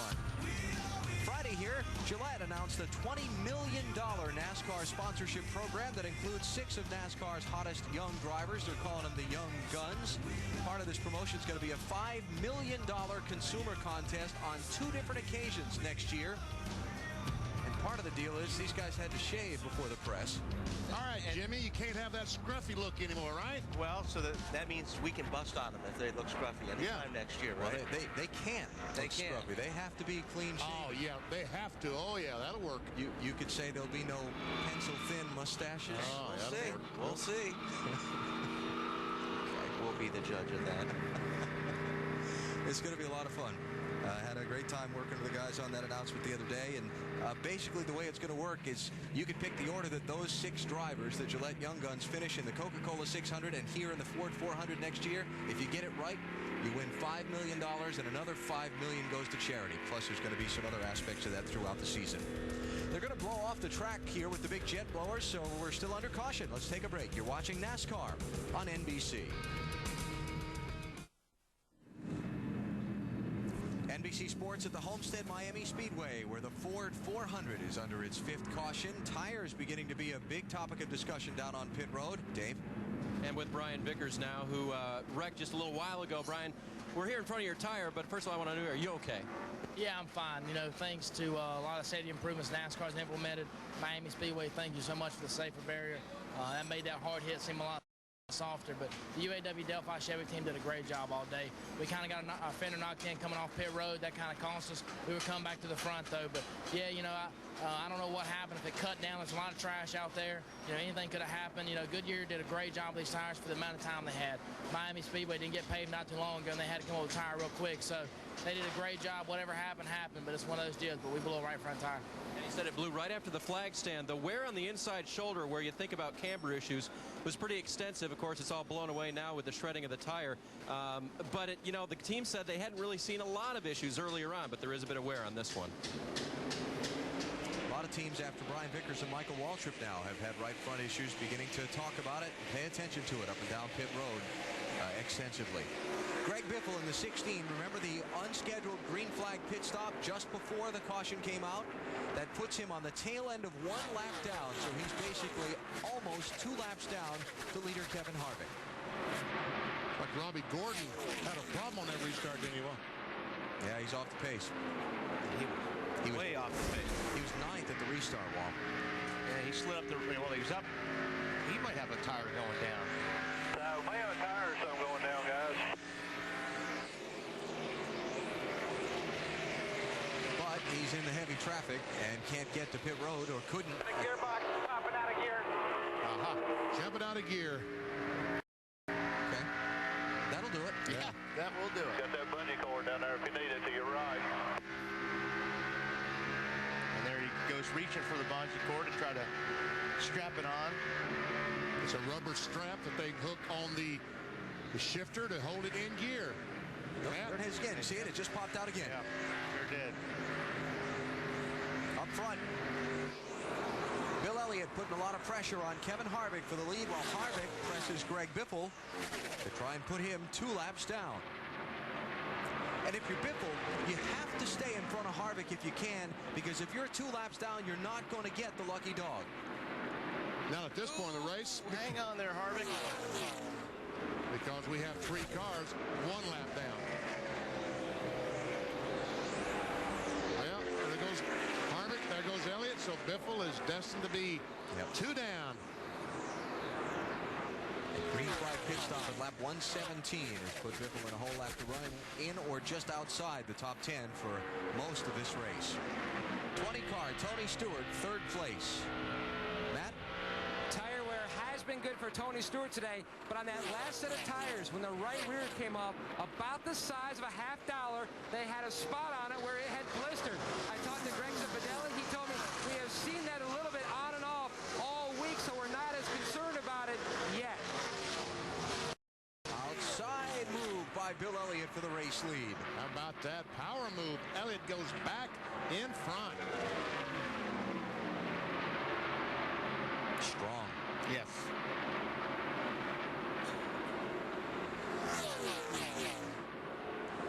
So as Elliott comes to the stripe, puts him out in front for a 4th time today.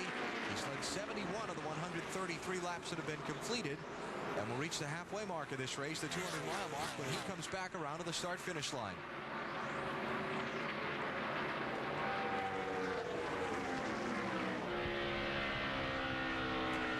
Gave you our singular wireless race talk poll earlier. Wanted your opinion as to what the biggest headline of the 2003 NASCAR Winston Cup Series season was. And you all think it was the departure of R.J. Reynolds Winston, their 33-year sponsorship of NASCAR's top series, and the quick signing of Nextel to replace them. Well, that was about the first time in the last 4 or 5 weeks I agreed with those folks.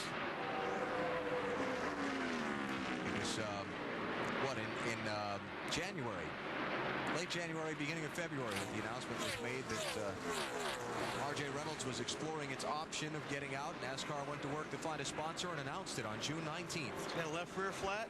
Left rear tire flat on the 32 car, so off the pit road he goes.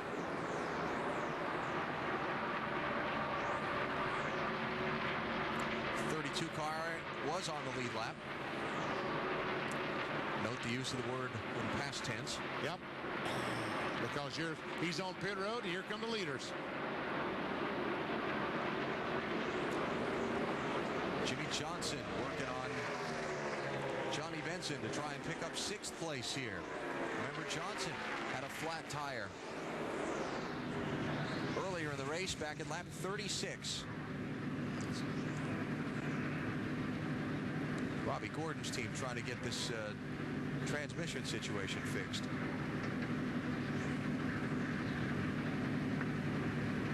Motorcycle ratchet strap you put around the tube and ratchet itself back. Yeah, you're going to need a pretty big strap to keep that thing in 4th gear the way it was jumping out. I think a bungee cord is going to get it done. Obviously, it didn't work. A lot of flexibility in the bungee cord. How about this drive for the 48 team here today, BP? Lap 36, flat tire, loses a lap. Got it back without the help of the lucky dog thing. Yeah, he passed the leader. Mighty impressive. Dave, what are they saying now? Well, you know, being the lucky dog is one thing, but what you do with it is another. And, of course, they made changes to the car. It was good. He was coming up through the field and having a good time doing it. We just enjoy doing this stuff, getting to the back, going back to the front. Everybody tells us good job, you know. Oh, yeah. Your dad said that the Johnsons always do everything the hard way. Very true. That's why we appreciate it so much.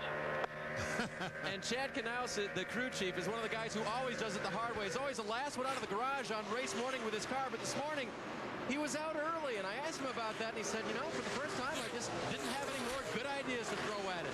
Guess he didn't need them. Been a great season for that 48 team, with 3 wins so far and looking good for that 2nd place in the final championship standings. Now Ricky Craven. Yeah, I was just going to say, he's still struggling, it looks like. Still having a hard time keeping that car down in the corners. Wait, Jeremy Mayfield. Just came off the corner and slowed abruptly. And did not go to the pit access road. He looks like he's got tire trouble. He's got a flat tire. I'm thinking these tires are getting cut out here. So Jeremy Mayfield, who has led earlier in this race, now is going to have to limp all the way around and hope he doesn't tear the fenders off the thing, trying to get back to pit road, right rear. Yeah. Matt. Benny, that's exactly what happened to Ricky Craven's left rear tire. He wasn't sure which tire it was. He was zigzagging back and forth across pit road on his entry. When they took the left rear off, there was about a gash about the size of 1 inch. That's what cut down and caused that deflation on Craven's tire. Now that's going to cause a caution flag because it's going to lay down right in the middle of the racetrack. Caution is out. Caution is out. See, Jeremy, if he could just keep going and run on the rim, he'd be okay. I don't know if he wants to do that or not. He's going to have a hard time getting stopped and getting that tire changed and getting back off before the leader comes back around, because his teammate Bill Elliott, the leader, is coming up behind him already. But will he be the, I don't know. No, because he's on. Because he's going to go, yeah. Well, now this is one of those interesting things about not racing back to the yellow, because he's on the lead lap when the caution comes out. So he should be the lucky dog. He should be able to pass the pace car here, come around to the tail end of the field, and keep limping around, right? I would think so. He still continues, and I think he should legally go by the pace car. He can keep the car up to speed and keep up with the pace car. Right.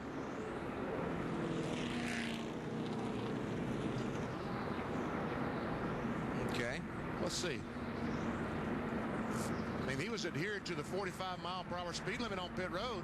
Well, it doesn't matter. Even if he went speeding through, what's he going to start at the end of the longest line? He's going to be last on the lead lap anyway, right? Yeah. Big thing is he needs to get up there and get past that pace car and get back on the lead lap. He's coming to pit road. Yeah, that's not going to work out right for him. No, that's not going to work out, because I think he should have stayed on the racetrack and gotten the lap back. Problem is, he could have done a lot more damage to that car if he went any faster. So another car with tire trouble. Jeremy Mayfield cuts one down, leaves the carcass on the backstretch, and the caution is out for debris. Here come the leaders for their pit stops, Dave. Bill's doing something that he did earlier. Just fuel. No fresh rubber on this car. Marty. Thought about 2 tires only for Kevin Harvick as he works his way to his pit stall, but Kevin said, we don't need to mess around with that. 4 tires is what it will be. Half pound out of both left side tires. Car just a little bit tight for the man in second place, Matt.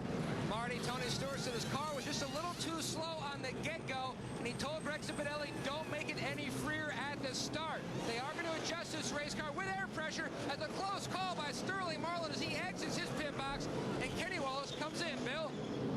Johnny Benson races off pit road alongside the 48. A wedge adjustment, a track bar adjustment, 4 tires, and the tear-off of a very dirty windshield. His car was a little bit tight. 9:40 and 2. This will be your first 3 to come through the scoring line at the end of pit road. 9's already gone. 42, 42. Casey Mears. Martin. Check and see if they just got rights on the 41. Jeff Gordon with just right side tires on his stop. I know Rusty Wallace just got rights on his stop. Pit reporters who follow up on that for us will reset the strategy for you when we come back to the Homestead Miami Speedway. Bill Elliott back in the lead of the Ford 400.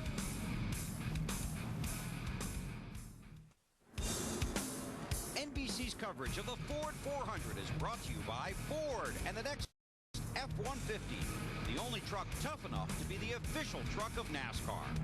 By Budweiser, the best things in life are the things that are true. Budweiser. By UPS, the official delivery company of NASCAR.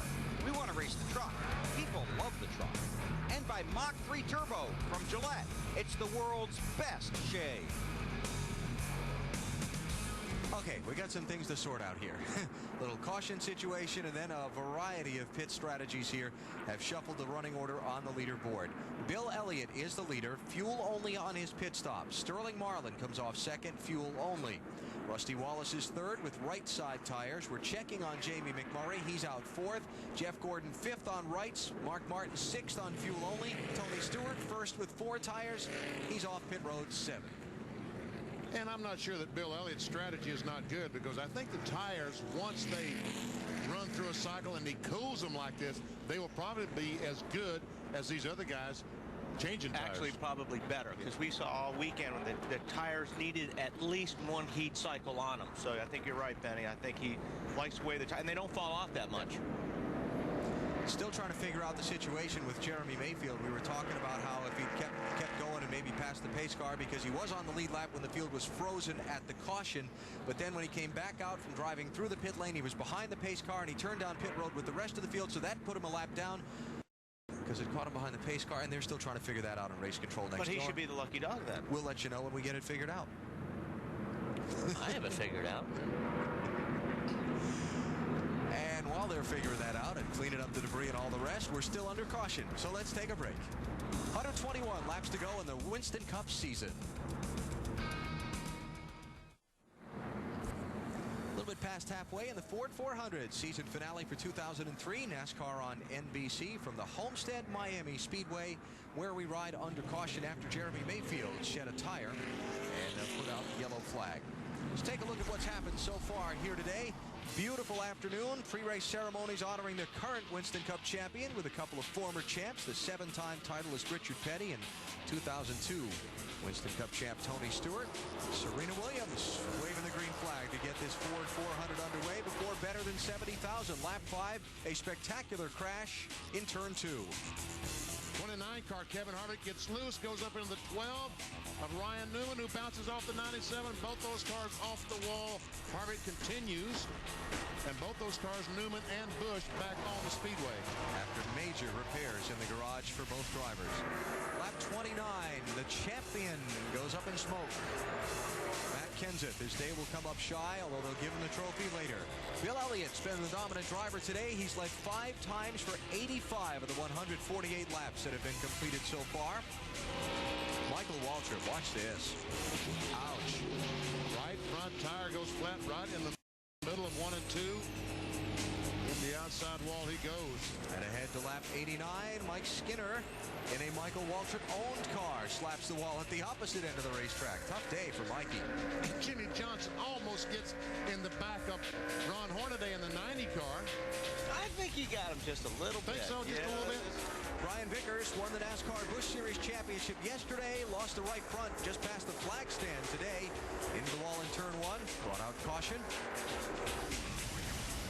And then at lap 133, Bill Elliott back around Kevin Harvick for the race lead.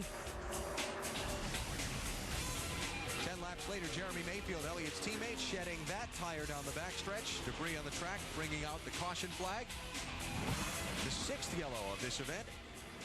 And Jeremy Mayfield, after the discussion and review of the tape by NASCAR Race Control, has been waved past the pace truck, and he's going to be put back on the lead lap. Dave? Well, let's just see if Ray understands everything here. What did you argue for, and what did you receive? Well, we really weren't arguing. We were just waiting to see, but NASCAR was having a little radio trouble. But what our point was, if the field is frozen, Jeremy shouldn't have been a lap down. I think that's what they're fixing right now. So it all works out. Just got a little bit confusing, but really proud of the way our Dodge dealers cars are running today. Especially the one up front, right? Yeah, they were both up front there for a little while, and hopefully they can. We've never had a 1-2 finish, and got a long way to go, but it's certainly great to see them up front. And to eventually have the rules fall in your favor. I had it figured out. Well, okay. So now, is that the Lucky Dog Award? No. They're just giving him his lap back. Because when the field was frozen, he was on the lead lap, and it probably should have been fixed before they opened the pit road. Exactly, because I thought he put himself a lap down when he came on the pit road. But anyway. Right. How about the Napa field summary? Wally had this all figured out all along. 10 different drivers trading the lead 18 times today. Very competitive. 5 cars out of the race, including the champ Matt Kenseth, John Andretti, Michael Waltrip, Jeff Green, Mike Skinner. And now it looks like Hermie Sadler's car is going to be added to that list as he's gone behind the wall. drivers who've led today: Bill Elliott, Kevin Harvick, Brian Vickers, Rusty Wallace, Jimmy Spencer, Jimmy Johnson, Johnny Benson, Jeff Gordon, Jeremy Mayfield, and Terry Labonte stayed out on a caution flag to lead a lap and collect 5 bonus points, trying to get that 10th spot in the final championship. So I guess the 30 car of Steve Park was awarded the Lucky Dog Award the last time. He went to one round and made up a lap. There he is. That is affirmative. So Park will line up 25th. Jeremy Mayfield will line up 26th. And we get set to go back racing with Bill Elliott leading Sterling Marlin, Rusty Wallace, Jamie McMurray, and Jeff Gordon. By the way, the follow-up on McMurray from the pit stops was right side tires on that 42 car.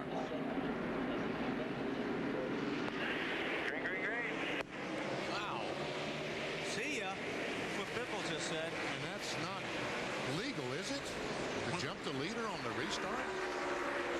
That's the green flag waving. Yeah, we'll see. Bill Elliott. Now with Casey Mears running behind him on the racetrack, though Mears a couple of laps down in that 41 car. They get 3 laps down in 33rd place. Then you get back to another lap car, Tony Raines in the 74. He's the first car 1 lap down in 28th place. Oh, there we are, 3 wide. That was very exciting there for a second.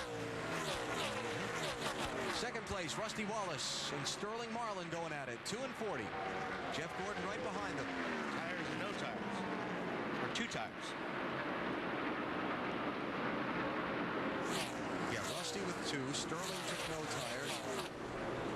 And Jeff Gordon took 2. Marty? Yeah, Rusty decided to take 2 on that last stop. The chassis has been excellent. Billy Wilburn kind of threw out the idea. What do you think about 2? Rusty said, Sorry, we're so Marty. good. Let's just try it. That's okay, Wally. I know it's close racing out there, isn't it? It's very. Yo, look at this. Oh, my goodness. 4 or 5. I don't know. This isn't going to work. This is not going to work. Jeff Gordon wisely backs off the throttle and let Tony Stewart sneak in there. But here he comes back on the inside. Oh, yeah. Now, Harvick going to look on the inside of Gordon. That's good stuff. I'll tell you what, we throw a couple of cars about a half a second slower in there with those fast cars. It does bring up the excitement level. Hey, Benny. Yeah. I think they invested their $10 million pretty wisely, huh? Oh, man, did they ever. 3rd time is a charm. This was the 3rd time they've changed the speedway, and tell you what, they have themselves something here now. What they have now is a venue worthy of the championship season-ending race. Yeah. You have racing like this. Yep. It makes it very exciting. Who is that puff of smoke from? It looks Is like that the from 29 Harvick? car, yeah. Low air pressures with a tire rubbing or something? Look like it. Yep. Could be a tire rubbing a fender. We've seen a lot of that this weekend. They're running the cars so soft in springs, they're going up and touching the top of the fenders. Marty, what are they saying in the 29 car? That's exactly right, BP. When they took the right front off last time, it had a little bit of rub from where it had been hitting the fender. That's what you're seeing the smoke from on Kevin Harvick's car. Kevin is running 8th now, trying to hold off Todd Bodine on the 54 for that spot. 41 car broke loose right there in front of all those cars. Look at the squeeze. Spencer trying to move low. He's got Joe Nemechek to his inside.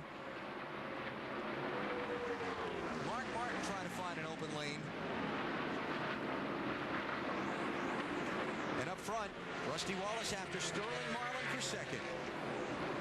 Bill Elliott's gone, by the way. He's 2.5 seconds clear of this already. Okay, so much of that. That's been settled. Let's go back to this mess. Pile. Yeah, the pile. The scrum. There's a good word. Yeah. Hey, we worked rugby into a NASCAR race. How about that?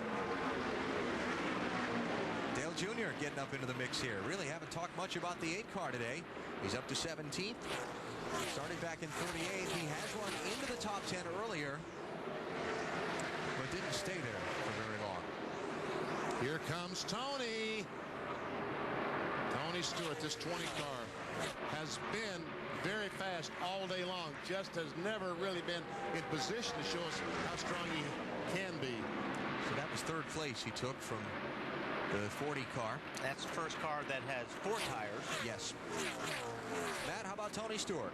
A great run, especially when you consider where he dropped at one point during the race, but a small air pressure adjustment on that last stop. Greg Cipollelli called for 4 tires, just looking at the bigger picture and the problems that some teams have had today with tires. They opted to play it conservative and go with 4. 191 miles an hour at the end of the straightaway here on the new Homestead layout. Quite a ride Tony Stewart is having here today. Next on NBC, you'll see quite a ride as well. It's the PBR Mohegan Sun All-Star event. World champion Chris Shivers and Bull Riding's All-Stars battling 2,000 pounds of nature's fiercest beast in a unique team combination. PBR Mohegan Sun All-Star event, NBC next after NASCAR. That is fun to watch. Yeah. That is fun stuff. Tell you one thing, that bull would take one look at me and just go to his Lay knees. down? Go to his knees. Too much. I quit. I quit. 3.3 seconds from Bill Elliott back to Rusty Wallace. We're talking about these tire issues we've been having, and a lot of concern in the garage throughout the weekend. This weekend has been camber. How much do you take a chance on putting in our Home Depot virtual garage? Let's talk about the camber. There you see the tire is straight up. Camber is leaning the tire, and that's negative camber. And most racetracks, you see these guys will run they will lean that right front tire in 3-4 degrees from center. Down the straightaway, you see the tire is just making contact here on the inside of the tire. When you go in the corner and the car travels down, then the entire tire goes across, you get the entire patch. That is the negative camber. Here this weekend at Homestead, they've had a unique problem as Tony Stewart tries to go by Rusty Wallace and does for the second spot in the Home Depot car. They've had a unique problem. They're running so soft in the front, spring-wise, the cars are going down.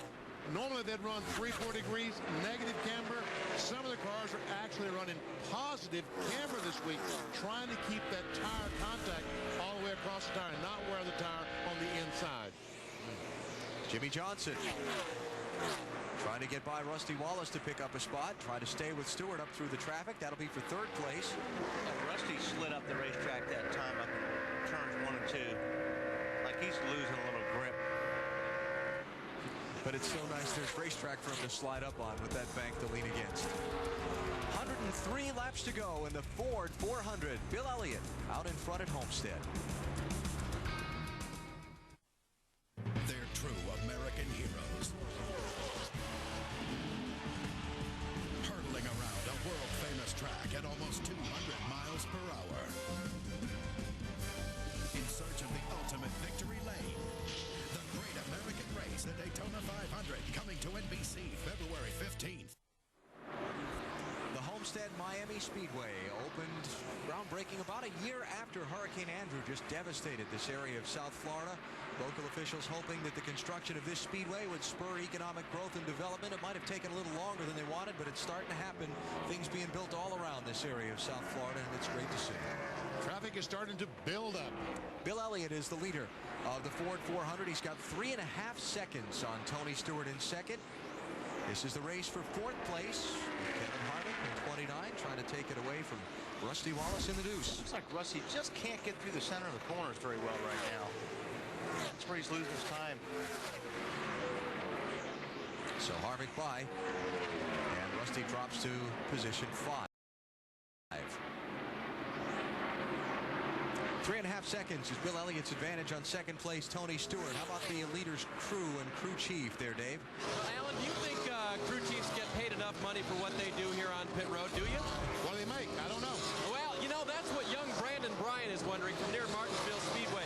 You see, Mike Ford, crew chief for the 9 car of Bill Elliott, went up there and visited a few weeks ago, talked to the children up there, and talked to a 7th grader named Brandon, who wanted to know, his first question was, well, how much money do you make? And Mike said, well, you know, when I started in the sport, I made this, and he didn't really tell him how much he made. So Brandon wrote this thank you letter that Mike got this week, and it said, thanks for coming. I had a great time. It was fun.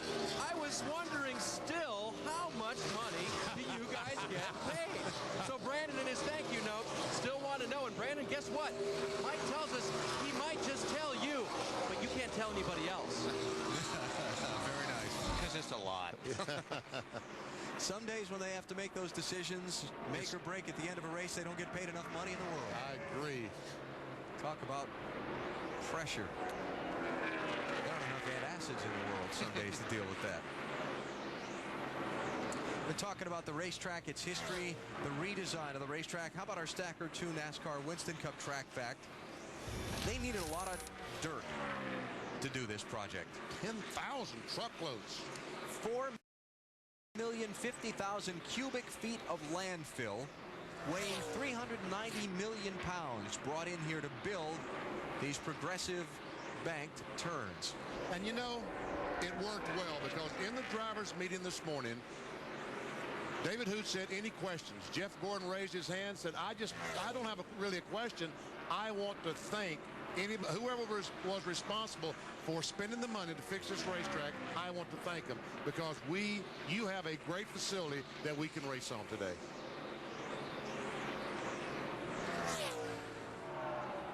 .93 laps to go. Just past 250 miles in the Ford 400. Bill Elliott with a commanding lead for now in search of a second straight win.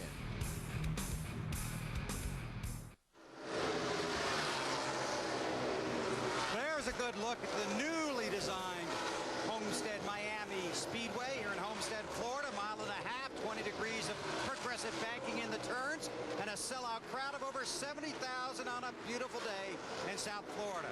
Beautiful day for Bill Elliott. Underdale Jarrett continues to lead.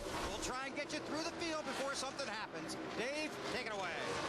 Remember on that last stop, Bill Elliott changed no tires. He only took on fuel. They did that earlier in the race. Their lap times didn't fall off. They saw only slight wear on the tires that would alarm them in any way. So it was a good change then. It's a good change now. Jimmy Johnson started this run in 11th place. He moved his way all the way up to second. The car is very good. The last adjustment, a little wedge in air to fix a tight condition. Matt? Tony Stewart closed it on Bill Elliott, but then they couldn't close anymore. Jimmy Johnson got by. Tony just keyed the mic and told Greg Zipadelli, the car is now a little tick tight in the center. I need help on that on the next stop, Marty. Matt working lap 182, and just one lap to go. Kevin Harvick radioed his crew, said the car is starting to get real tight, looking for hopefully their last stop of the day at lap 205. Bill? Johnny Benson came to Florida, won a fishing tournament on Monday, won another one here inside the track on Wednesday. Now he's trying to reel in the leaders in a car that gets better the longer they stay green. Matt. Jamie McMurray will tell you they feel like 4 times this year they've let a race win get away, trying to close out the season with a win. The 2-tire stop on the last, they put out a set of scuffs that showed loose during happy hour to try to free that race car up, but it is still not enough, still tight. Meanwhile, his teammate Sterling Marlin hasn't had a top 5 finish since last September 2002. The car is still a little tick on the tight side. Tony Glover keeps yelling at him, you're driving in way too deep, Bill. Jeff Gordon getting passed by the 18 of Bobby Labonte, took just right side tires. Under that condition, the 24 car is just too tight with just the 2 right side tires. Matt? Bobby just jumped into that 8th spot on the last caution. They took on 4 tires when they really wanted to do a gas and go. He'd run over some debris on 2 separate occasions, had a cut on the right front, but it wasn't leaking air. Lucky break for the 18. Marty. Matt, Rusty Wallace is in the 10th position, kind of the lowest he's been since early in the race. Billy Wilburn just asked him, is everything okay? Rusty came back and said, yeah, we got a great car, just too tight in the center right now. Alan? So Rusty has faded back to the number 10 spot now. 26 cars on the lead lap, about to be 25, as Bill Elliott, the race leader, comes up to try and overtake Kenny Wallace and put him a lap in arrears. Working through the field, let's go back and continue on down. Bill, you got the 11th place driver? I sure do. That'd be Todd Bodine having a good day. Think they can get a top 10 here, Alan. But right now, Todd just says the car is way too tight. They'll try and fix that on what could be their final green flag stop.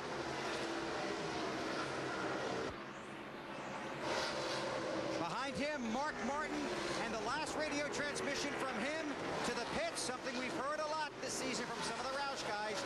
The motor's just not strong enough. Upstairs, Alan. Jimmy Spencer was just in and out of pit road on a green flag stop, and now here's Dale Jr. in, Dave. And his car was getting a lot tighter. The last time he pitted, they made a slight air adjustment. The car was actually better, but this time he needed a wedge adjustment because it was getting tighter and tighter. Marty? On Ward Burton's last stop as we go back to through the field. He restarted 15th on a 2-tire stop. Came on immediately, said, I don't like this. Car sliding everywhere, but now car's pretty good. Dave? Jeremy Mayfield brought out the last caution for a cut left rear tire.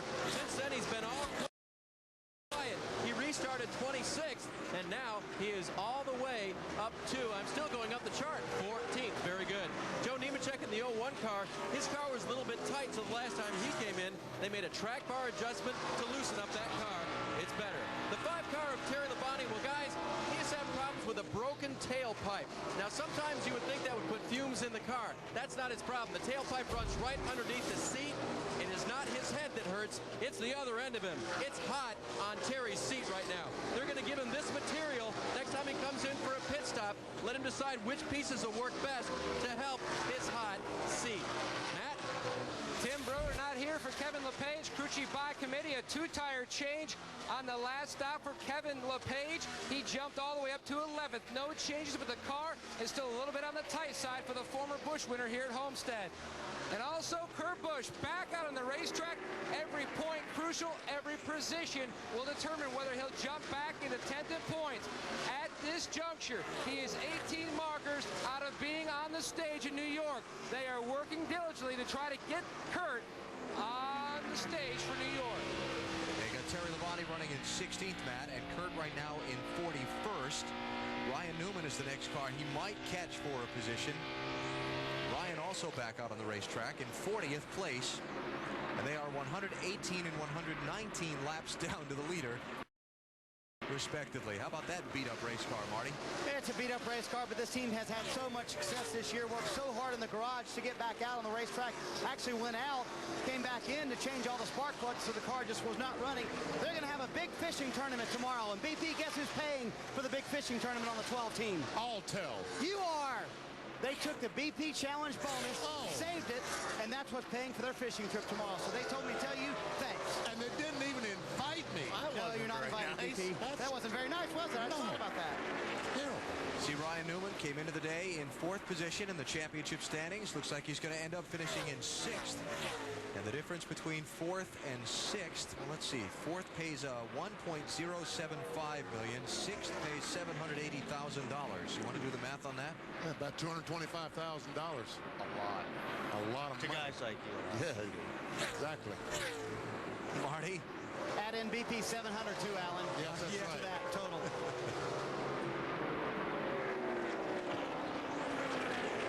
Dale Jr.'s unscheduled pit stop a minute ago has dropped him down 2 laps down in 29th spot, Dave. Here's why he came in. He wasn't anywhere near his fuel window. This is the left front tire. And Rob, if you can come over the top here, because I don't want to touch it because it's still really hot. This is the right front tire. Cord showing on the right front. That's a camera situation we talked about just a moment ago inside our Home Depot virtual garage. Right. Let's see, 7 car. That's Matt Yoakum's pit. And get Matt to run over and take a look at the tires that came off of Jimmy Spencer's car, too, because he was on there for an unscheduled pit stop a lap before Junior and has put him way back in traffic. He's 27th now, 2 laps down. Just to back up. All right, you can get it for me right now. Go ahead, Matty. The reason why Jimmy Spencer pitted, he reported to Tommy Baldwin, I have a bad vibration. I'm not sure where it's vibrating, but it's up in the front. Pitted back on lap 183. When they took the tires off, the inside shoulder of the left front blistered all the way around. Okay.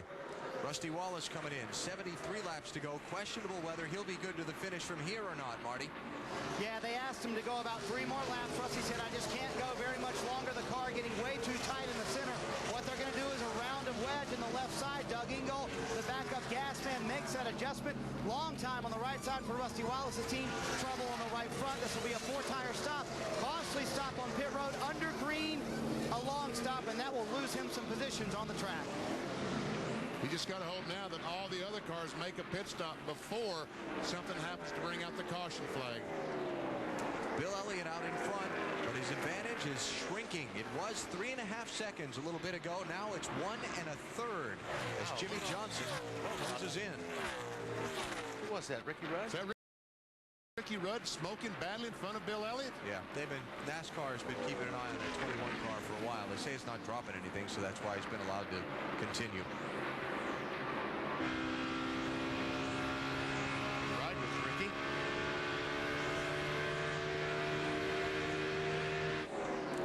imagine if you're the race leader coming up on the back of a guy to lap him and seeing that car smoking is a very good feeling. No, that would not be good. There it is, right there.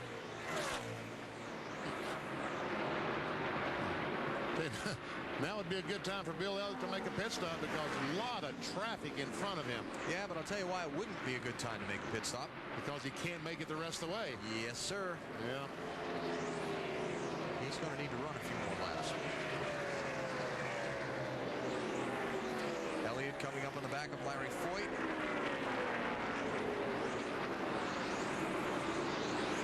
Tell you what, Larry Foyt in that 14 car is on the lead lap.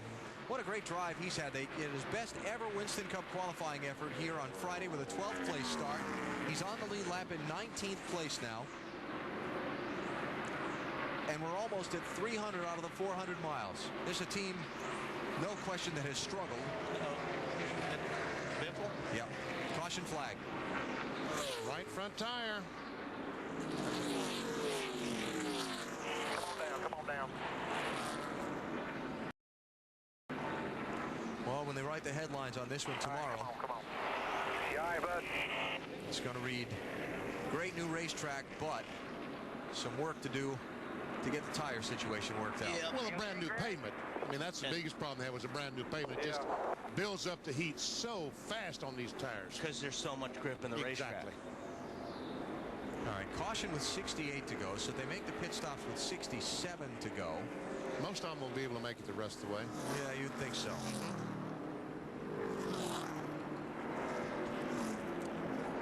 Greg Biffle wants out.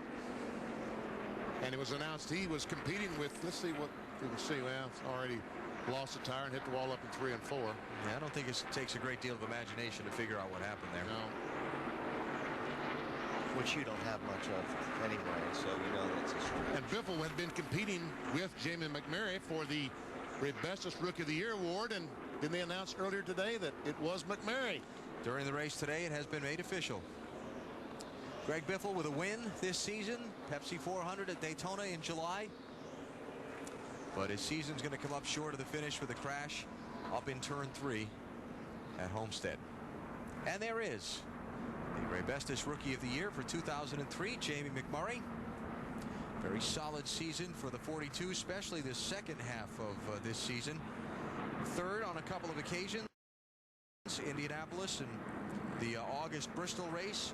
Last 12 races, 7 top 10 finishes. He's moved up 8 places in the overall championship standings. And you see the rookie standings coming into today's season finale.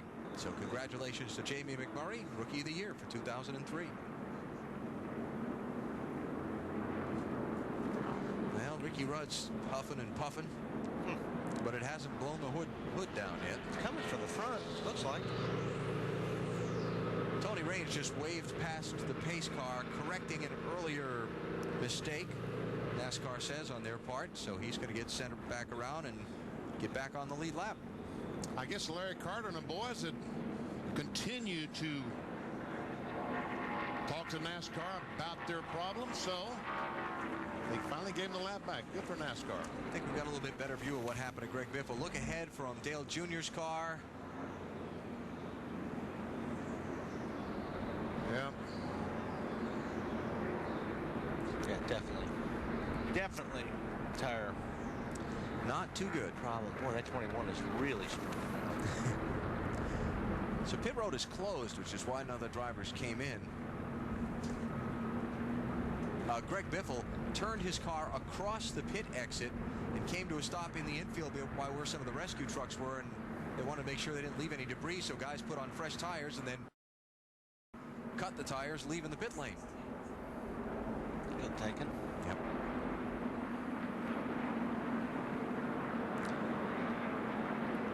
So here they come. Pit road is open. Stops are going to be with 65 laps to go. And we have 20 cars on the lead lap that will come in and pit here. So everybody's going to take 4. They got to. I mean, you know, it's a full tank of fuel. Right. I don't know. Maybe somebody back there that gets desperate and tries it. Yeah.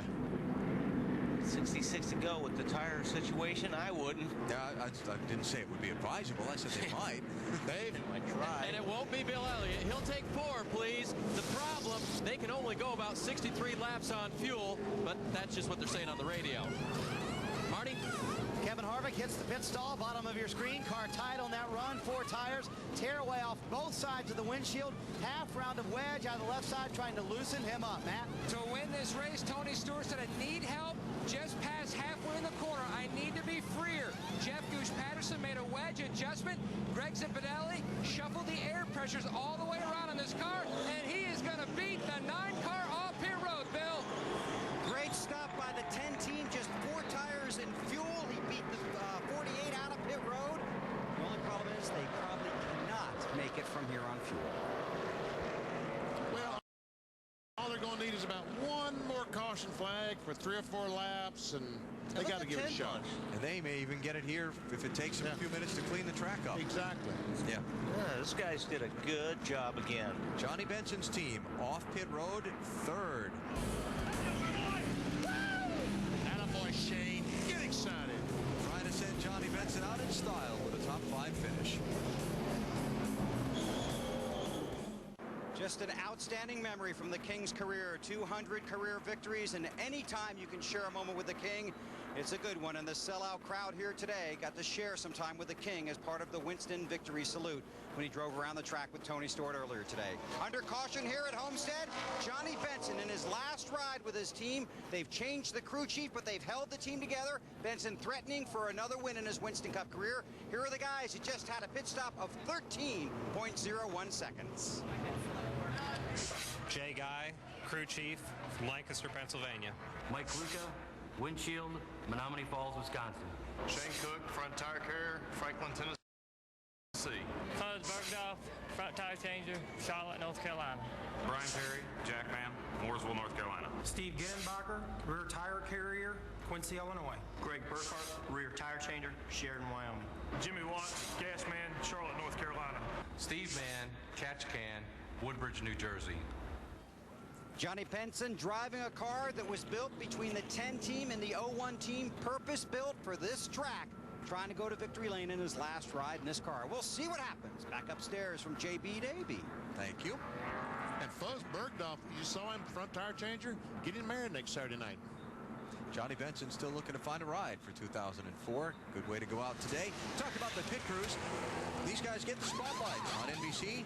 2 weeks on Sunday, November 30th. It is the McDonald's Pit Crew Championship, fueled by Powerade. Head-to-head against the clock. Penalties for things like loose lug nuts and spilled gasoline. You can see it. November 30th, 1 Eastern on NBC. Been talking an awful lot about tires today, Marty. Yeah, and remember we told you Rusty Wallace said on the track, I can't stand it anymore. We found the source of why he couldn't stand it anymore.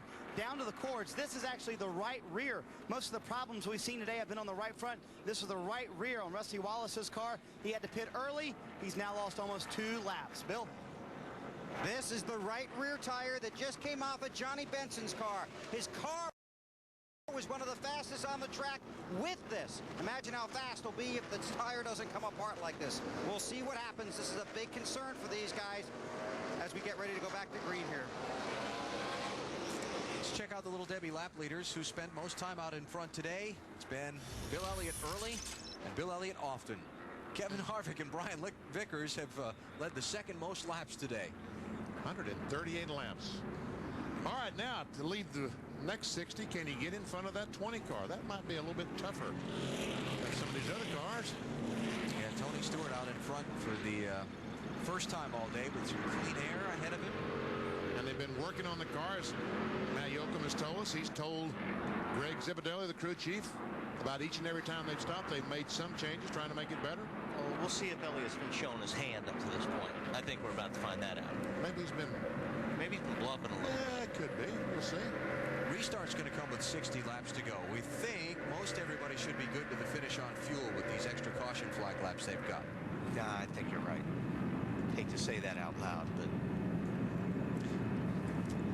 Second place in the championship as they run. Jimmy Johnson in pretty good shape to lock up that spot, worth $1.7 million. And here we go.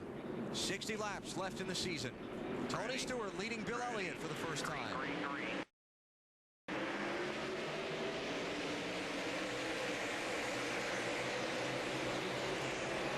21 cars on the lead lap. Ricky Rudd was the lucky dog at that last caution. Tony Stewart was hoping Bill Elliott ran side by side with Rusty Wallace for a corner or two. Didn't happen. Cleared it. Stewart, Elliott, Benson, Harvick, Johnson. Then Bobby Labonte, Jeff Gordon, Sterling Marlin, Mark Martin, and Jeremy Mayfield are the top 10. Well, it looks like Stewart really slipped up the racetrack, getting out of 4. Look at all the... Oh, trouble in the corner. Joe Nemechek's around. Hang on, Joe. Hang on, Turbo. There you go. Caution's out. Everybody gets by. Now, that's going to help all these guys that might have had some concerns about fuel mileage. Yes, sir. Done a couple more laps under the caution flag, and you know, usually they figure about 2 laps of caution for 1 lap of green. That all started, I think, with a 38 car. I think the 38 car, Elliott Sadler had a problem up in the corner. Right in the middle, see the 38 get loose, go up the racetrack, and there we see the 99 get in the left rear of the 01. I'm not sure if that has something to do with 38 or not. Yeah, it might not be cause and effect there, but.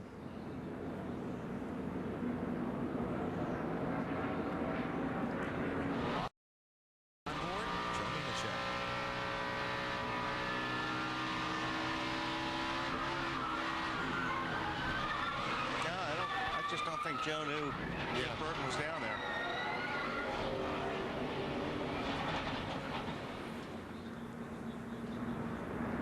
See Jeff Burton down there on the line, and Joe, it's hard to tell if he came down or Burton was slipping up a little bit. But watch Terry Labonte just come through. Orange nose car there. Remember, he's trying to get that final 10th spot in the championship standings. He about eliminated that problem, didn't he? Yeah. And Joe Nemechek right now sits 25th in the championship standings as a result of that spin. That's the last money they pay cash for at the end of the season.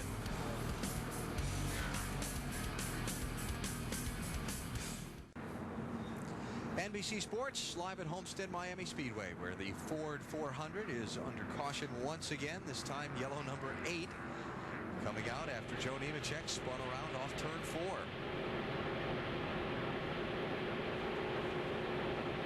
Let's see what happens with the 20 before I was rudely interrupted by a wreck. Coming off before, see the gap that he's got on Elliott. See right there, the wiggle. Just a little bit, but then the wreck happened. Enough to keep him out of the gas. Oh yeah, I mean Elliott was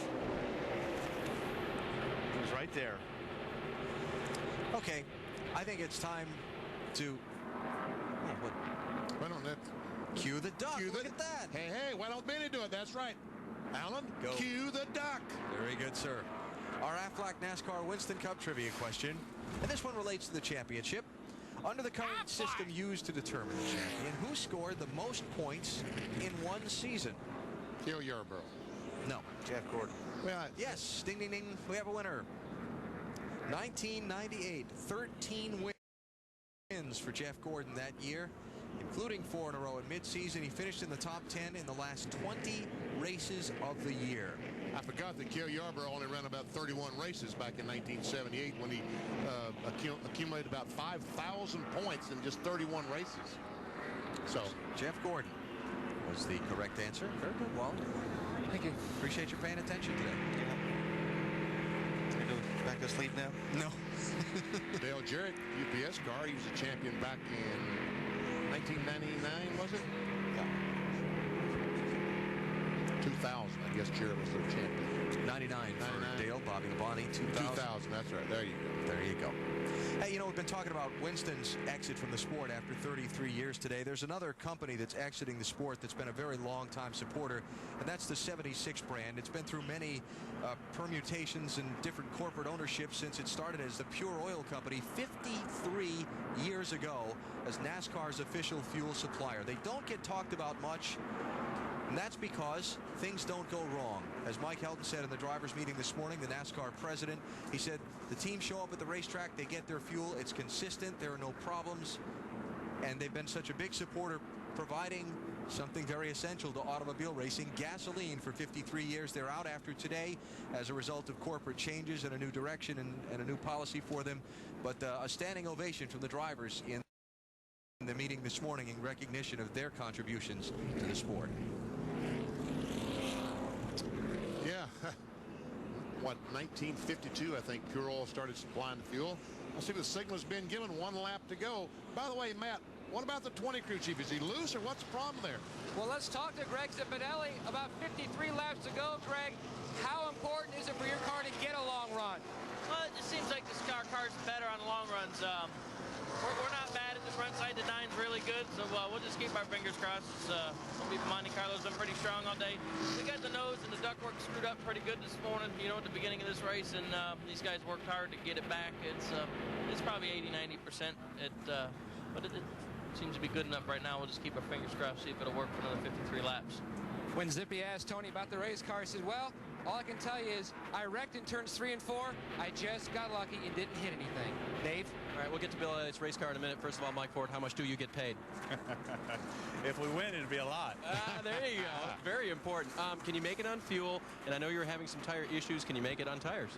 Yeah, I think we're clear to go to the end. Got 53 laps to go. You know, our Dodge has been really good all day. A little bit loose in, but had been afraid to adjust it. You know, the clouds are coming. I think it's going to be just right. 20 and the 48 have been pretty good, but I think our Dodge can smoke them. He sure hopes so, and get that big paycheck, guys. And, you know, he just mentioned something, those clouds, which is going to cool this racetrack, which is going to help some of these tire issues right now. 53 laps to go to the checkered flag. Tony Stewart leads, Bill Elliott second, Johnny Benson third, Kevin Harvick fourth. Where are you going, Rusty? Well, I'll tell you where he's going, probably. To the pits? Probably. You cannot, the rules under NASCAR rules, the 20 car, the leader of the race, is supposed to start it. He is the control car for the restart. He's supposed to make the first move. I believe the 2 car will be coming down pit lane. No call yet. Well, maybe not. If they were at that restart point, the green flag was waved by the starter. Oh, yeah, here's the call. Post the 2. Rusty Wallace, black flag. Battle for the lead. Here comes Elliott on the inside of Tony Stewart. Showing his hand. Oh, yeah. Okay, Tony, you thought you might win, but guess what? Here's what I got. So Bill Elliott back out in front. He has dominated today. Johnny Benson closing in on Stewart for second. Stewart up the track. Benson's going to take advantage of that little slide. He's going to try to. Did he? Did he make it by? Looks like, yes, he did. Johnny Benson has had only 3 top 10 finishes this entire season. The second race at Richmond, the second race at Michigan, and at Dover. That 5th place run at Dover back in June being his best finish of 2003. Johnny talked about this being his last ride in this car, said when I got together with this team, they were bankrupt, basically. Remember the year he almost won the Daytona 500 in a car that was just basically white? Yep. Jack Roush to go over there, as a matter of fact. Yep. Went from there to be NASCAR Winston Cup winners at Rockingham a year ago. Kevin Harvick closing in on Tony Stewart. As you look at the race for second, third, and fourth.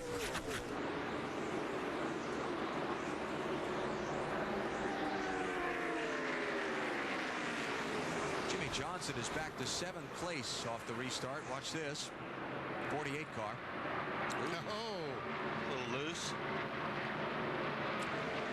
2. That's a big loose. That's a catch your breath loose? Yeah. As you see, currently in 7th position. Labonte now 5th. Jeff Gordon 6th. 3 wins so far this season for Jimmy Johnson, looking to finish in second in the final championship standings. Last 5 weeks for that 48 team. Third, second. Incredible run to close out the season. I talked to crew chief Chad Canals this morning. He said we have had not a good year. We've had a great year. And now we're going to go back figure out what we can do to be even better next season and try and win this championship. I just can't get over every time we go to that shot how many RPMs this car is turning. Listen when we get down in the corner here. Well, so if he's turning that kind of RPMs, we almost guarantee the 24 is turning the same RPMs. Bobby Labonte, Jeff Gordon, Jimmy Johnson racing for 5th, 6th, and 7th. Now for 3rd place, Kevin Harvick still stalking Tony Stewart.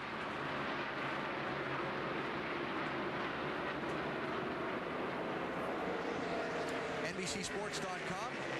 Log on there, find out more about NASCAR, BP and I, do some writing there. You can email Benny your NASCAR questions. Talk about things that have happened in this 2003 season. NBCSports.com. Been trying to decide what to write about that later this week. I think I'll talk about some of the big stories of this year and the big headlines and what they mean for the future going on down the road. Yeah, we know what number 1 is. According to the fans. That's right. Winston stepping down, and Nextel taking over as the title sponsor for this series in 2004.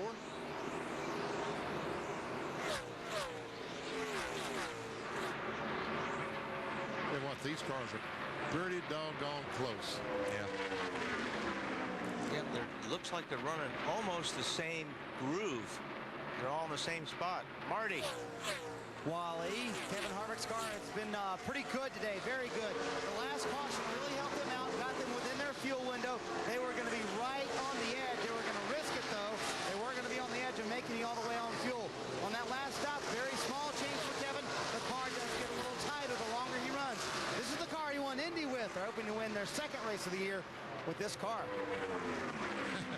I love that story Todd Berrier told about the 29 car. He won Indy, and Kevin Harvick did his donuts and blew a right rear tire and tore the right quarter panel off the car. And he knew that Richard Childress would want that car for the museum there in Welcome, North Carolina. So he went into work Monday at 7 o'clock in the morning, stripped the body off of it, and Richard comes in about 10 o'clock, says, by the way, that car that we won the race with, let's put that in the museum. Todd, oh, doggone, Richard, I'm sorry, we've already stripped the body off. I'm trying to get it ready again. That's good as Richard's going to show up at 10 o'clock, not 7 o'clock, so good move. Kevin Harvick running in 4th, working on Tony Stewart and Johnny Benson for 3rd and 2nd. Harvick involved in the beginnings of an accident back at lap 5 that took Ryan Newman and Kurt Busch out of contention for the day. Harvick sliding down through the grass, avoiding the spinning and crashing cars around him. And has gotten back into contention for a good finish. I think the Childress shows up to the shop next time after a win, a little bit earlier. If he wants the car for the museum, he better show up earlier. Jimmy Johnson by Jeff Gordon for 6th place. And hey, I just saw Bill Elliott passed by Rusty Wallace, who's what, 2 laps down, 3 laps down? He was 2 laps down before he jumped that restart and got the black flag and the penalty. Now he's 3 laps down in 29th place. All right, here we come. Harvick, that 29 car, for 3rd. Oh, Tony did not give him a lot of room. He said, you're going to have to force your way by.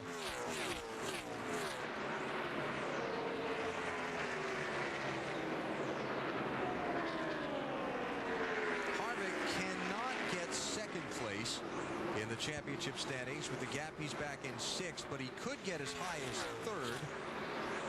His best ever finish in the NASCAR Winston Cup Series in his couple of years on the circuit was a 9th place back in 2001. So Kevin trying to see what he can do here. Sun problem has not gotten any better. Now, granted, we're looking at this through a clear lens where most of these guys have dark shields, so it's not quite that bad as what we're looking at through the camera. Terry Labonte and Kurt Busch continue to have a great fight for that 10th and final spot on stage. Here's Kurt. He's up to 37th place now. He can get 36th as Hermie Sadler's out of the race. Another 8 laps, Kurt will move up to 36th. Meanwhile, Terry Labonte has fallen back to 21st And so for now, it's Kurt by the slimmest of margins for that 10th spot in New York. 3 points. Now you know that during the season there's some place that these teams could have made up one position. Oh, that was close. Talking about the Hornaday 90 and the 31. It's Robbie Gordon, Ron Board. Ron Hornaday in front of him in a 4th entry from Richard Childress Racing this week. Kind of an R&D effort. That is a 2004 spec car.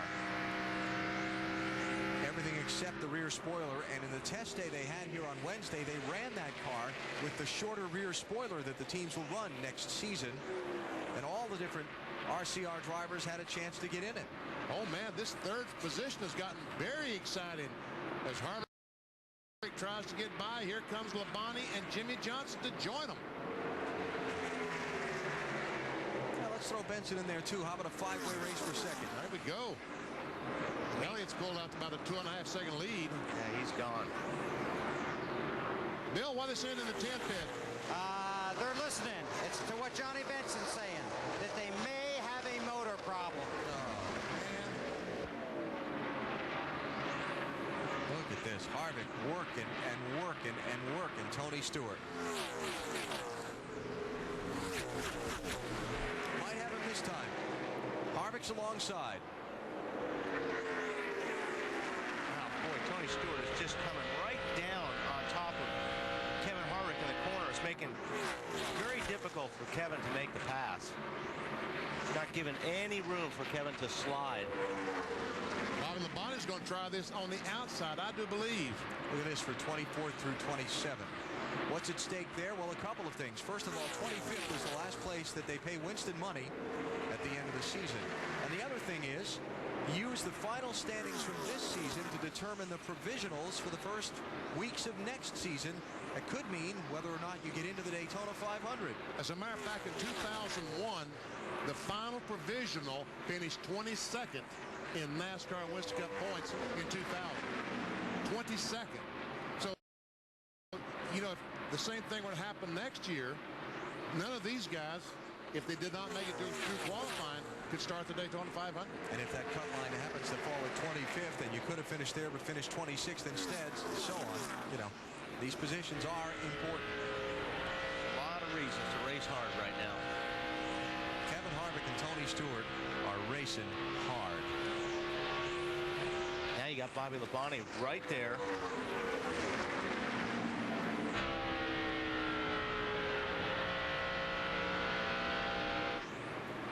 He's trying to decide who he wants to follow or help push. And Benson said, I just wish these guys could do this for about another 25 laps and let me get a few more seconds in front of them. Yep, taking the heat off of him. Well, when they spent $10 million to rebuild the corners of this speedway, this is what they were looking for. Side-by-side racing, 2 equally fast lanes on the racetrack. They got it. And what's really cool about this place is that low groove really does work. You don't see the high groove like a lot of places. We see the guy in the high line really have that advantage getting out the corners, but you don't see that as much here. They have an advantage, but it's not as great as it would be at other racetracks. 18 is right behind his teammate. Matt? Well, it's the same race car that Bobby ran so well with at Charlotte and should have won Atlanta. Fatback told me after Atlanta, we're saving this car for Homestead. But the tradition with this car is it typically is just way too free on entry, and then it gets too tight late in the run. But today, they've had to work all day to tighten this race car up on their last stop, and air pressure and track bar adjustment. They may now have the best car they've had all day. They're just mired in traffic trying to work their way to get a shot at Elliott. Ryan Newman, look out. That's not going to... You don't think he was... He's going to get a wave, I think. Yep, he got away.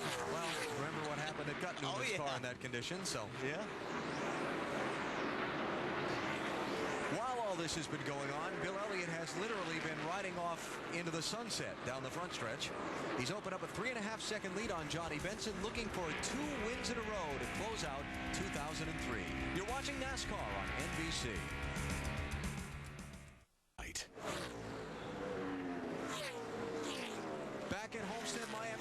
the caution is out. Mark Martin and Ward Burton have just crashed down in turn 1.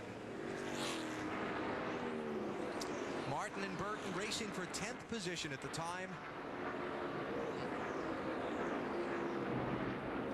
No front tire issue there. No, it looks like two cars just simply got together. And that flame is in the exhaust pipe. If it starts it up, it will blow it out. But we can't get the car started. Yeah. We think we'll go far. Here we take a look. Mark get loose. Yep. Oh yeah. Mark got loose driving underneath the zero car. Really loose. And on the right side of the Fords is an oil pump. So what has happened, he's knocked a fitting off the oil pump, and the oil has come back on the exhaust system. That has caused the fire. They're pretty close together, which we see a lot of times when you get those bodies that close together going into the corner. Takes the air off the spoiler of the car down on the inside, and they get sideways. Tell you what, this is a huge. Now we'll see some pit strategies. Well, let's see here. The pit lane. Oh, they are open. Pit lane is open, and most of the front runners have stayed out. Tony Stewart is coming in. Got Mark sitting right in the middle of the pits there too. Not a good spot. Mark, just sit still just a second. Let all these guys get their pit stops done. It's only about half the lead lap cars coming into pit with 23 to go. Tony Stewart is in, Matt. And Alan, he felt like he could not get a top 5 and had no chance of winning unless they adjusted on this race car one last time. They feel like that maybe just this set of tires didn't match up as well as they had thought with what they had as far as their chassis setup. They're not going to go anything too aggressive to try to fix it. They don't want to dial themselves out of their ballpark just in case it indeed was that set of tires. They put another piece of duct tape across the windshield to act more like a sun visor because the sun is bothering smoke going into turn 1. 8 of the 20 lead lap cars pitted here. So the best Tony can start is 13th. I don't know if he can make it back to the front. He's going to have to really hustle. He's probably going to need a caution flag in about 10 laps to let him catch back up. You see Mark Martin's car came to rest right in the middle of the pit lane where he came back around. And so NASCAR has now closed the pit lane so they can remove that, make sure there's no oil there. Yeah, there's a big puddle of something there right in the middle of pit lane. This has not been a good day for Jack Roush Racing. No. Kurt Busch, 97 car, crashed early. 17 car, blew an engine. Greg Biffle lost the right front tire, hit the wall, and now Mark Martin's made some contact with the wall. See Ward Burton's car being removed from where it came to rest inside of turn number 2. 9th caution flag of this race. The record for the old flat track layout was 6, the most we'd ever had in it. So we bailed out in the middle of a commercial break to bring you back live and show you what was happening. Let's finish up the business. Bill Elliott is the leader of the Ford 400 with 22 laps to go. What I'm saying is this is the anthem. Throw all your hands up. Y'all got to feel me. Sing if you're with me. Yeah. Side by a fender, one this side.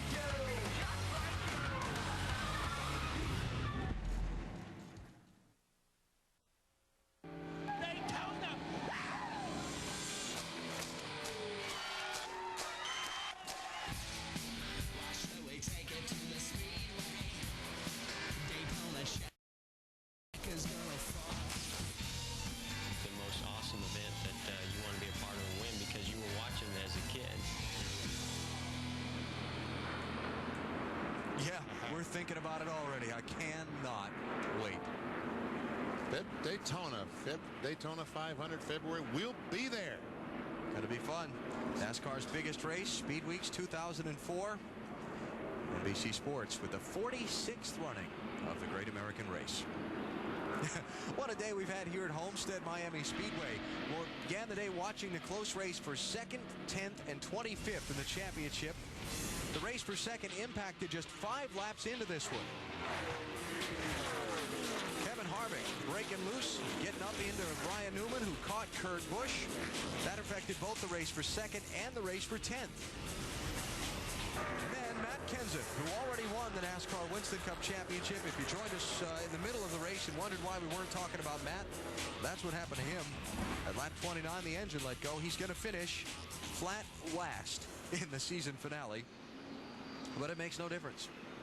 They still get the party. They get the big party here in just a little bit. Cleaning up some more of the racetrack, so it's going to be a couple more laps before we go green. Marty? If anyone has their work cut out for them, it's Kevin Harvick sitting in 5th. Todd Berrier, can you guys pass all those guys and win this thing? Yeah, I don't know. You know, we got a car good enough to run second, I think. If something was to happen to Bill, you can never tell. We don't really know. None of us have been out there and had cycled 45-lap tires either, so we're just going to have to kind of see. You know, normally we'd pit if it was 45 laps on our tires, but now with 20 to go, you got to stay out there. So it's really up to that and this the traffic and all that. But we got a good enough car to pass the next 3 anyway. Dave? With Chad Knaus, he has just told Jimmy Johnson to scrub in his tires, giving him some final instructions now. Enough fuel to the end, and he's already picked up a few spots. Can he pick up the last 4? Yeah, I think so. You know, we've been running really good all day. You know, the Lowe's guys have done a tremendous job. We had a little bit of problem earlier in a pit stop. Got a lap down, got that lap back, and I think we passed just about everybody on the race car but the 9 cars. So the victory I don't think we can get, but I think we can get the top 2 or 3, and that'd be pretty remarkable for us. You know, I'm just really proud of these guys. They've done a great job all year long, battled a lot of adversity, and, you know, it's just a great, great day for us. I'm really proud of the Busch guys. They did a great job winning that championship. My hat's off to Brian and Lance, and it just keeps making all of Hendrick Motorsports, you know, a lot stronger. Been a good year at that shop. Matt? The car that Michael Fatback McSwain has prepared for Bobby Labonte, he wanted Bobby to stay out. He didn't want to deal with the double file restart. Then he keyed the mic and said, can you please look at my left front? I think I may have a tire going down. Fatback got out the binoculars, looked at that left front as he was going by.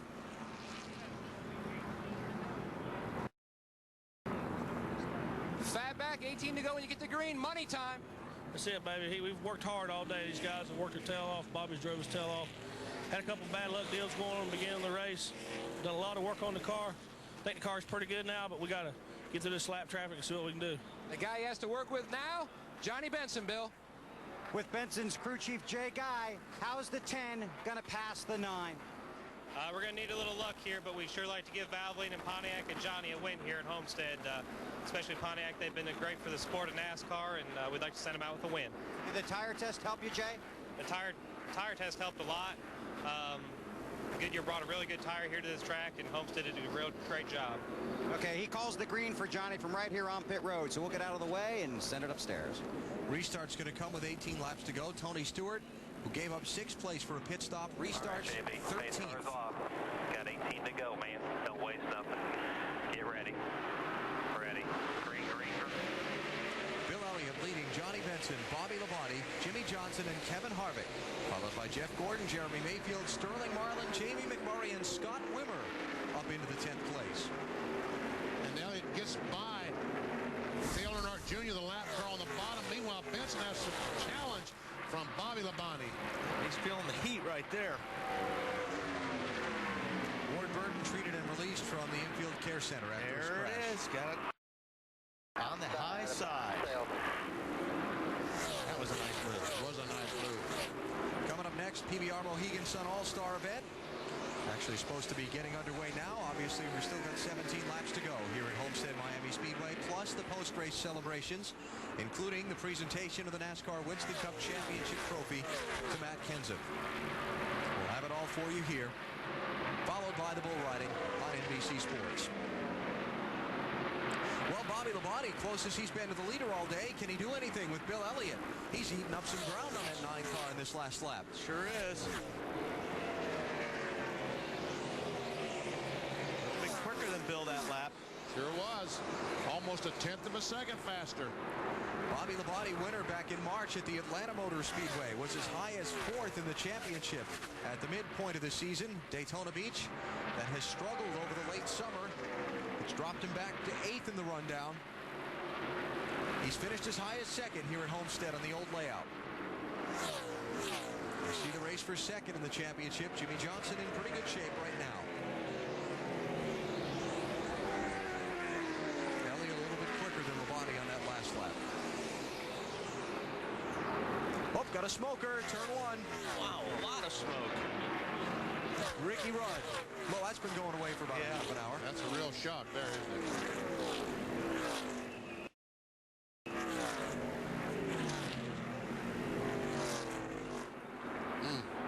Caution number 10. He might have run out of oil. Yeah. Seen him smoking so badly. Yep. Okay. 10-4. Thanks for all the effort, guys. Sorry we didn't have a better car than that. Sorry we made you work so hard here today, Ricky. We'll make sure we don't do this again.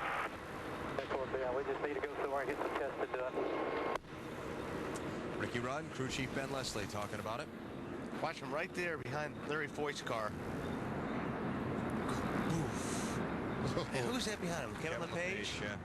Kevin's going to let me out. And he can't see a thing.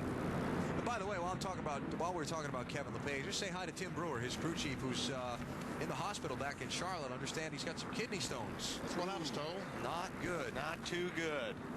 Brewer, you picked a bad one to miss. It's been 80 degrees down here every day. Steve Gray said to tell you, Tim, that they're thinking of you. Oh, yeah, right. And we wish Tim get well soon.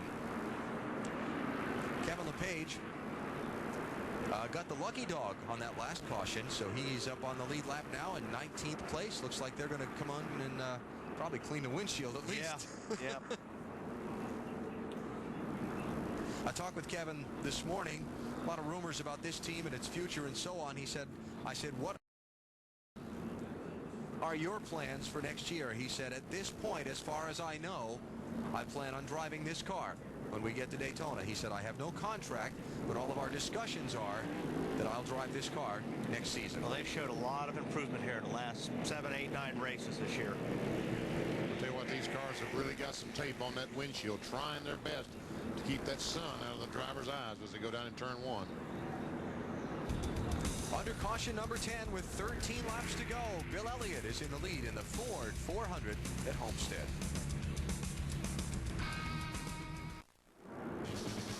Monday night at 8/7 Central on NBC. It's a heart-pounding new Fear Factor, followed by the hot new drama Las Vegas. Monday night, 8/7 Central on NBC. That is my favorite show right now, BP. Do you think we get a cameo on that?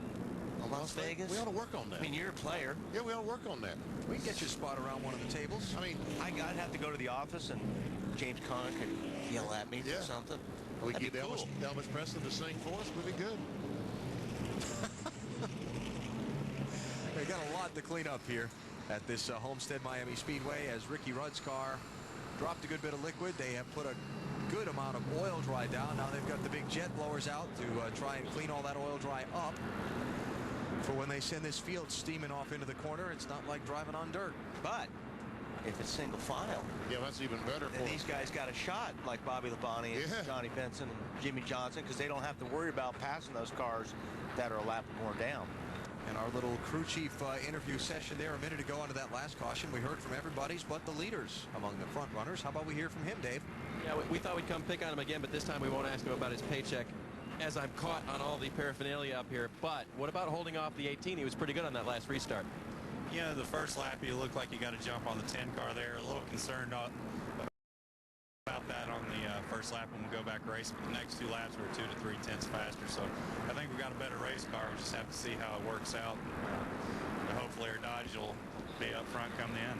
All right, and of course the speculation and the talk has been around what's Bill going to do after this year. Well, another win here, guys. It's going to be an awfully tough decision whether to keep going or hang it up.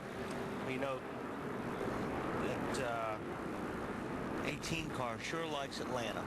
And this place is very similar to Atlanta. I mean, you know, the way the corners, the way you carry your speed through here, and this racetrack reminds you of Atlanta. It's just a little bit smoother. So it's just, boy, he likes these racetracks. Yeah. He's always up when it counts. But I think he's right what they were talking about. Bill Elliott looks like he slid a little bit on that restart the first lap, but then the next lap he was about 2.5 tenths of a second faster than Bobby Labonte. So if Bobby Labonte's team, his spotter up on the roof, saw that, they're on the radio to Bobby saying, hey, look, if you're going to get him, you got to get him right away. Exactly. And Bobby saw that. They don't have to tell him. He saw that as well. He realized that he was able to gain on Bill Elliott that first lap, and then Elliott started driving away from him. Well, he was behind another car Right, he had a car between he and Elliott on that restart. That's why I said if his spotter saw it. When you're out there running third BP, you'd see that first guy? You'd see that? Okay. If you catch him. Matt? Alan, exactly what Mike Ford told Dave Burns is what Bobby Labonte heard from his crew chief, Michael Fatback McSwain. Fatback said, look, cool your tires. We'll have another shot at him, just like we did the 10. You were very good at the start. That's where we need to make our move and then try to hold him off at the distance. And I bet you, go ahead, Bill. Oh, go ahead, Wally. I was just going to say, I bet you 18 tries it on the high side, just like you did with Johnny Benson. You've got a hard guard. You can jump in there anytime you want. Okay. Hey, just a thought about Bill Elliott. We were talking to him for some stuff we're doing for the banquet, and he told one of these stories that he loves to tell about how when he first got into the sport, it was a family operation. You think back about all this because Bill's won so many most popular driver awards, but he was having a good weekend at Darlington, and the reporters came to him on Saturday to talk about the race on Sunday, and he was actually under the car working on it. He saw him come and he stayed there. The reporters saw his brother Dan at the front of the car. They all did the interview with Dan, thought Dan was Bill, left. Bill came out from underneath the car, smiled. The guys walked about 20 feet, turned around and go, wait a minute. Bill went right back under the car and never did the interview. He was always very shy when he first got into the sport. Still, doing interviews is not his favorite thing, but he's one of the nicest guys you can meet and has had a very successful career. 1988 Winston Cup champion. It's without question one of the more popular drivers in the sport. Some of the things he accomplished, that 1985 Winston Million win and that 11-win season in '85 really captured the imagination of a lot of people, made a lot of people Bill Elliott fans for life. Might have been one of the biggest things that happened to our sport was Bill Elliott winning the $1 million bonus from R.J. Reynolds. First time it had happened. Man, and so many people came to Darlington and covered that. Okay, you're rubbing your hands together, Walter. I just like it this way. Okay. I mean, it's nice to have a 10-lap shootout and not to have slower cars be in the way of the race. You're liking the single file restart, is what you're saying, yeah. Okay, Matt, go ahead. Fatback just told Bobby again, clean off your tires. You are better than he is on the start. That's where you've got to make your move. Remember what he's done to you in the past on restarts and use it against him. Bobby Labonte with, we seem to think, one shot at Bill Elliott, and that's right on this restart. In turn 3, high side. There are going to be 9 laps left in this race. Bill Elliott will have led 181 when the green flag waves for this restart. None of it will matter if he doesn't lead those last 9. And that's what they mean by cleaning their tires off, weaving the car back and forth, because these tires are very warm. They will pick up loose debris laying on the racetrack. They've got to weave back and forth, scuff that debris off. You know what happens when it goes green, you go flying down into turn 1, they don't stick. The race car goes sliding up the racetrack. And right now, that's the last thing you want to happen because you're going to get passed by a lot of cars with only 9 to go. That's one that Ray Evernham didn't want to see. Yeah. Bill Elliott has led 180 laps today. 181 when they come back around. We've got 21 cars on the lead lap and 9 laps left in this race. Pace truck is off. Elliott and Labonte with Benson, Johnson, and Harvick right behind. Ready. Green, green, green. Good restart for Elliott. Okay, what you're saying is that down the backstretch, Labonte, the 18 car, gets a run and goes by on the outside, right? I think that's the only shot he's got, BP. And he's got a good run off 2. Labonte closing in down the backstretch to Elliott's back bumper. There he goes up on the outside. Look at this. Elliott's going to slide up the block. Oh, close. Almost made it. He almost made it. Elliott to block, and he hangs on to the lead. Here's Johnson on Benson, trying to find a way to get third. Whoa, a little wiggle there in a 10 car. He pulled that back down to block, too. Got back on the gas. Meanwhile, here comes Harvick on the outside of Johnson and takes over the 4th spot.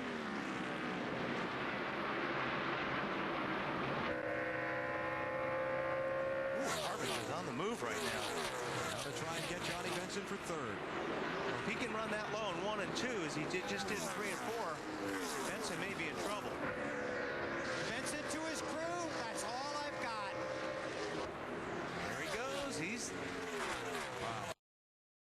right there. Might not be enough, Bill. Benson trying to fight him off. Up front, still about 2 car lengths between Bill Elliott and Bobby Labonte. This is the race for third. Kevin Harvick working Johnny Benson's back bumper. He's got to run at him this time. I think he may pull it off this time. Boy, it looks like Harvick's car is looking really good on the bottom. Benson trying to protect his top 5 finish now. He's back to 4th with Jimmy Johnson and Jeff Gordon behind him. No matter the outcome for Johnny Benson, it's been a great drive for this team today. It's been terrific. I tell you what, these guys going down in turn 1 into that sun, it's almost amazing they can see how to get alongside another car.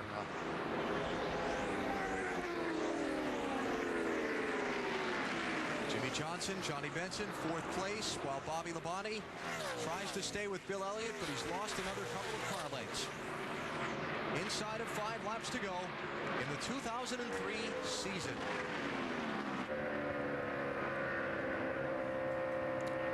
Johnson's got a little bit of a run there. Be enough. Now they got to go down in that turn 1 when I can't see VP. He's got a fender. I think he's going to get him here.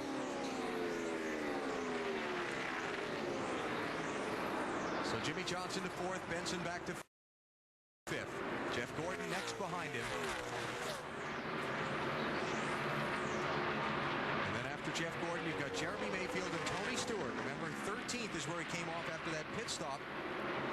The restart with 18 to go. Stewart's big foil, the fact that that other caution came out and took a number of laps to clean up whatever fresh tire advantage he might have had, negated by those extra caution laps, taking away his racing opportunity. And Bobby Labonte has changed his line.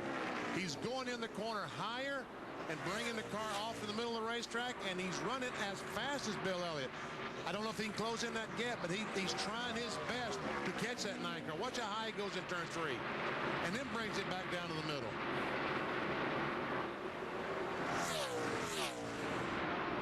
Bobby Labonte started 2nd today, has not yet led. A couple laps away from a runner-up finish, Matt.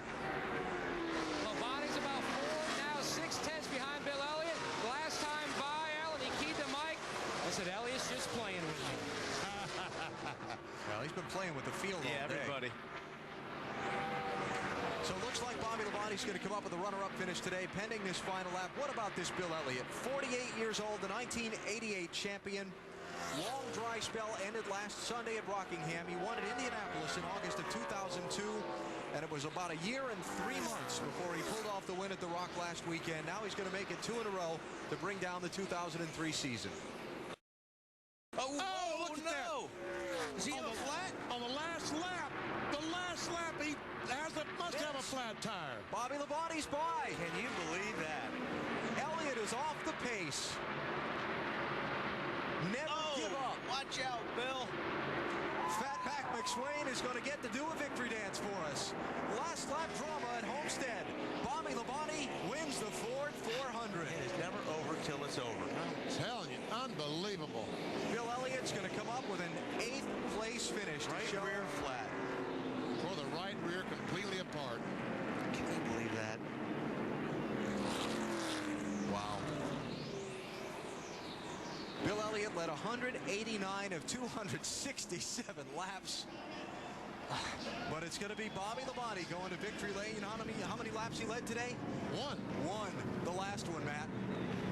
And Fatback just about broke the pit wagon coming off. High five from Greg Zibinelli. Just goes to show you never, ever give up. I told him with 5 to go, Bobby, he's a little bit quicker. Don't give up, don't give up. You don't never know what's going to happen. And right there is living proof, baby. You don't never give up till they throw that checker flag. You've lost some that way, Fatback. Now you've won one that way. It's about time, man. It's been pretty rough over the past 4 or 5 years. Lost a bunch of them with 5 to go, but made one up today. They end the season on the highest of highs in victory lane. Watch this. This was when Fatback saw the troubles with Bill Elliott.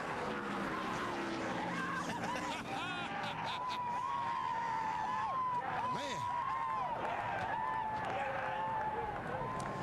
And Bill Elliott's team dejected. They don't even feel like putting their stuff up to go home, do they? That's rough. I mean, they obviously dominated all day today. You know, these races are so hard to win, and to come that close and to be that dominant. and come up that short. There's a guy that's not going to feel like talking. Need some help with that race car. Smoke. Boy, can't say enough about the drive that Bill Elliott made today. He had him covered. Just, oh, he's got a fire over there. Hey, fire truck. Yeah. No wonder he got out. Okay, let it burn. Yeah. How about a fire extinguisher, boys? Now, we saw when he went down in the. Well, that's where the. That's at the checkered flag. Checkered flag. We saw when he was in between turn 1 and 2, the car got loose. Here's a look at the crew when they see what happened. They were ready to jump off the wall and celebrate a win. That close. That's rough. Ray Abraham there on the right, red shirt, black pants. You can't believe it. No.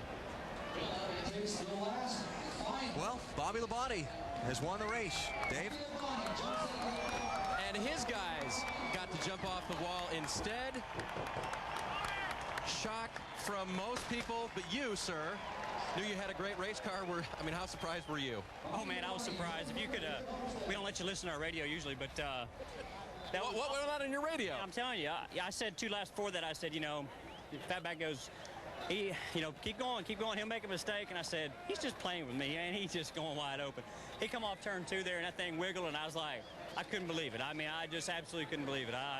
Things went our way today, finally. So these guys never gave up. You know, we had a qualified second, and about wrecked the first 5 laps of the race, and then finally run over some stuff when they had a wreck, and the car was just terrible. So we finally track came to us, and so guys did a great job. This Interstate Battery Chevrolet was good. Got to thank the folks at MB&A, Advair, Centos, Canon, Champion, Coca-Cola, Norman, all the people back in Interstate. Just got to thank them. Fatback, we never gave up. I don't know, I have to count, but this might have put us back on the winner's circle. We got knocked off a few weeks ago, so maybe it put us back on there. I'm not sure yet, but it's a great day for us, and we never gave up. The guys never gave up. Had a good race car, so it's kind of cool to win the last race of the year. It's my 3rd time I've done that, so that's a lot of fun. And the last race in the Winston Cup Series. Now, you all week people have been talking about how this track compares to Atlanta. You run very well there. How comfortable were you here based on that? Well, I felt really good from the get-go, but the beginning of the race was just terrible for me, and I guess the oil just came up through the asphalt because nobody was on the racetrack all morning. The heat got to it, and you know, we just had a terrible, miserable start, but the track came around to us. It's kind of like an old Atlanta, but it's not really. But it does drive a little bit like it, but not a lot. But it's a lot of fun. The guys here at Miami, they did a great job with this racetrack. I just can't say enough for it. It's something, I think this is a track of the future right here because it'll only get better, I'm sure. And it was a lot of fun to race here today. We had Jimmy Buffett here today. Well, I didn't have him, but he came today, and we sat with him in the driver's meeting. I can go on about a lot of stuff that's happened this year. I hadn't had a chance to do this since Atlanta. So, but anyway, it's a good run for us. Got to congratulate Matt Kenseth. One dare do a burnout on his day. But anyway, it was a good day for our Interstate Battery Chevrolet. Goodyear tires held up, and a lot of fun. He said it, his 2nd win of the season, and the other one came at Atlanta. Matt? Dave, you can start to write out a check for $1.7 million. Jimmy Johnson, your goal to get 2nd in points. You got it, my friend. Yeah, we got it, and I'm just so thankful for all the hard work from Hendrick Motorsports, the support from Lowe's and all their employee owners. This whole race team, I mean, you know, everybody hears the song and dance about the thanks that goes out to their teams, but man, it's totally needed, and it's why this Lowe's team is where it is today. And I need to thank everybody at Hendrick Motorsports, from engine department, chassis, bodies, the whole 9 yards. My guys over the wall, the guys in the shop, the 2448 shop. This is a great year for us, and you know, we just keep moving up. I've never been in a series for my 3rd year yet to see what will happen. So, you know, 5th, 2nd, maybe we can be in Matt's spot next year. So, great year. He ends the day 3rd on the board, 2nd in the point standings. He'll have a big check awaiting for him in New York City. Alan. Okay, Matt, let's check out how they finished today. In the Ford 400, Bobby Labonte with his 2nd win of the season, and Joe Gibbs Racing's 3rd win here at this racetrack in 5 years. Jimmy Johnson 3rd, Johnny Benson, best of the season. And you see in the top 10, no Fords. But I think next year they're going to be a little bit better because NASCAR, I'm told, has given them the new cylinder head with about 20 more horsepower, so that should help. Bill Elliott finishing 8th. Todd Godin was the top finish in 40 and 11th. Terry Labonte nails down the 10th spot points, so that's a nice birthday present for Terry. And Larry Foyt with his best ever Winston Cup finish today in 16th place. Happy birthday, Terry Labonte. You said that before, didn't you? Yeah. And final car on the lead lap was Elliott Sadler in 21st place. Now you look at those who had problems at different times during the day. Rusty Wallace, Earnhardt Jr., Spencer with green flag pit stops just before a caution came out. Kurt Busch would come back to finish 36th. And the rest of the rundown, including the champion, Matt Kenseth, out first today, 29 laps in with an engine failure. But he'll get the trophy officially from NASCAR in just a few moments. That coming up first. Dale Jr. was one of the guys trying to get that second place in the final championship. And came up just a little bit short, but a good run for you guys today after some real trouble on those tires. Yeah, the tire wasn't real good today for us. Our car was real tight, and that probably wasn't helping either. But, you know, ain't nothing Goodyear can do about it. They tested, and they think they got the right thing, and maybe could have used a little bit better tire right there. But we'll know next year. But this reminds me of like the last day of school. So it's looking forward to going home, having some time off. We didn't get straight A's, but we came damn close. Summer vacation, winter vacation, and a lot of preparation for Daytona coming up for Junior. Matt? Dave, a big day for Jeff Gordon as a car owner. As you're watching the smoky burnouts by Matt Kenseth. Very impressive, first off. Yeah, see, that's my problem. I'm just not putting the nose of my car up against the wall. It's all about how you pin the car. I think he's been practicing. I tell you what, that's a pretty awesome burnout right there. And it's awesome to see Richard Petty and Matt Kenseth out there, you know, 7-time champion and the latest champion. And I tell you what, that's pretty cool. We had a great day too. You know, finished 4th in points. Jimmy got to stayed in 2nd in points. Really proud of everybody at Hendrick Motorsports, and got to thank all those guys at our entire facility and Hendrick Motorsports. We won the engine builder, so I'm excited about that. All the way around.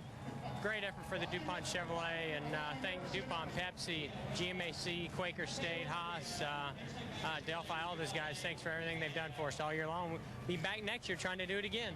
An awesome day for Jeff Gordon. An awesome season as a car owner. He finishes 2nd, 4th in the driver's standings, Marty. Bill, I cannot imagine the sheer disappointment. Did you have any clue that something was going wrong? Yeah, when it blew out. No, I mean, we had a great race car. I mean, our Dodge ran so well today, and just it's an unfortunate thing. But, I mean, you know, you win them sometimes like that. I don't know if I've ever won one like that, but I've sure lost them like that. But I'm proud of the guys. I mean, we've done an awesome job this year in finishing the top 10 in points. And we've accomplished a lot of goals. But, you know, obviously it wasn't our day, but I'm proud of the guys. A long winter for you coming up tomorrow, and you've got some decisions to make, Bill. I ain't got no decisions to make, man. I'm ready. You're ready to race? I'm ready to go. All right, sounds like he's ready to race next year in 2004. Yeah, when you have a couple weeks like he's had, exactly. You don't start thinking about retirement. Johnny Benson, best finish of the season today. Let's hear from him. He won 2 fishing tournaments this week, and you almost won another race, Johnny. A great effort by you and this team. It was, you know, Ten Valvoline, Pontiac just done a tremendous job, and you know, really got to thank Valvoline for the opportunity, and same with Hendrick Motorsports. But great engines all year long, and it's been pretty cool, you know, just to be able to work with this race team. And Jay Guy's done a tremendous job. James Ince, I mean, everybody. I mean, I hate that they're really breaking this deal up because it's just a great team, and you know, but I got, you know, on the same token, a great opportunity for us, and really got to thank Winston for the 33 years that they've been just done a tremendous job here. And you know, my next year is uncertainty. Don't know what I'm going to do, but in the same token, it's been great to be here, and we'll see what happens for next year. He's still looking for next year, but today he ends 4th here in Homestead. We'll talk to the top 5. Here's how the final NASCAR top 10 will look for 2003. Terry Labonte edging ahead of Kurt Busch by 12 points to get that 10th and final spot on the stage. Jimmy Johnson closed that gap considerably with Matt Kenseth 43rd place finish, just 90 points back. Jeff Gordon, Kevin Harvick moving up at the expense of Ryan Newman, involved in the early crash today. It cost him $200 or $300 grand today. And farther on down, Kurt Busch dropping outside the top 10. You see Jamie McMurray, officially named Bestest Rookie of the Year earlier in this race by NASCAR. Greg Biffle drops back 2 positions today after he had the trouble down in turn 1. Michael Waltrip continues. Bad luck continues. Lost a couple spots today. Setting up the stage for the official presentation of the NASCAR Winston Cup Championship Trophy to Matt Kenseth and the Roush Racing Team by NASCAR President Mike Helton. NBC next, PBR Mohegan Sun All-Star event. World champion Chris Shivers and Bull Riding's All-Stars battling their fierce beasts of 2,000 pounds. The excitement and the action continuing here in just moments. Next on NBC with the PBR Bull Riding. That's pretty cool. They've got some kind of hydraulic lift. Yeah. Move that car up there. I'm impressed. Yeah, what they do, they drive that up underneath the trailers and then brought it up, right? Well, yeah. Well, it wasn't kind of underneath. It was open there. Oh, was it? Yeah. And then they closed it after that. Yeah. All right, in the middle of that group is our Bill Weber. And we're down here waiting for Matt Kenseth to climb out of the car, and that's about to happen. So they're going to get Matt out of the car, and here comes your 2003 NASCAR Winston Cup champion. The official celebration, as is tradition, after the final race of the season.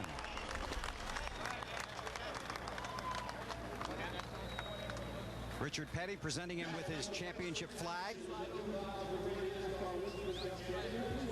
And that will be added to the top of the podium here along pit road. So Matt will climb up there and raise his banner as the 2003 champion.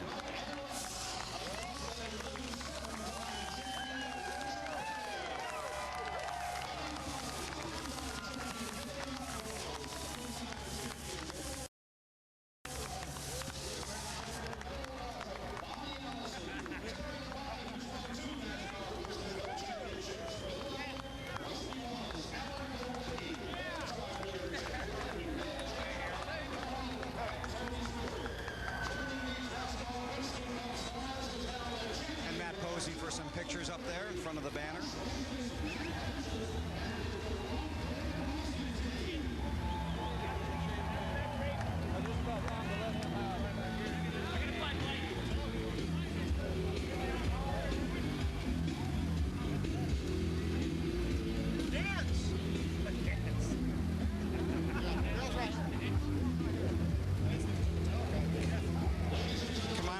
Your trophy. First of all, congratulations. A disappointing day, but an outstanding season for you, your crew, and of course Robbie Reiser and Jack Roush. Yeah, we had a great season. I mean, it's obviously very disappointing to drop out that early in a race and not get to race all day for a victory, but we had a wonderful season. I'm real lucky to have such a great team behind me, and so honored, you know, to be able to do a victory lap with Richard Petty, the king of stock car racing, and for him to present me with that flag. It's just a huge honor to be up there with all these great champions, and just very fortunate and very blessed to have such a great team and people around me. And it's been an amazing season for you, but certainly an amazing career climb for you as well, Matt. Yeah, it's been an amazing ride. It still blows my mind from coming from the short tracks to Wisconsin to the day that Robbie Reiser and his family gave me the opportunity to drive their Busch Series car, and from there it's just been a whirlwind. Robbie Reiser's been a great friend of mine. He's been a huge part of our success, and he's been there every step of the way, and he's done a great job organizing this team.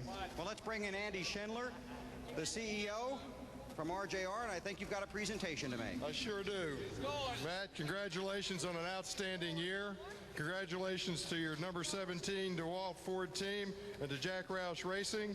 In recognition of the year, I want to present you as the 2003 NASCAR Winston Cup champion, the trophy, and this check for $4,250,000. All right, thanks a lot, Andy. I really want to say thanks to Winston real quick for everything they've done over the last 33 years. They've been here longer than I have, and thanks also to UCAL 76. They've been a great sponsor of sport for a long time, but really appreciate everything Winston's done, and we hate to see you go. And we echo those thoughts as well. So the celebration continues here on the front stretch with Matt Kenseth, check and trophy in hand. And so the season is over.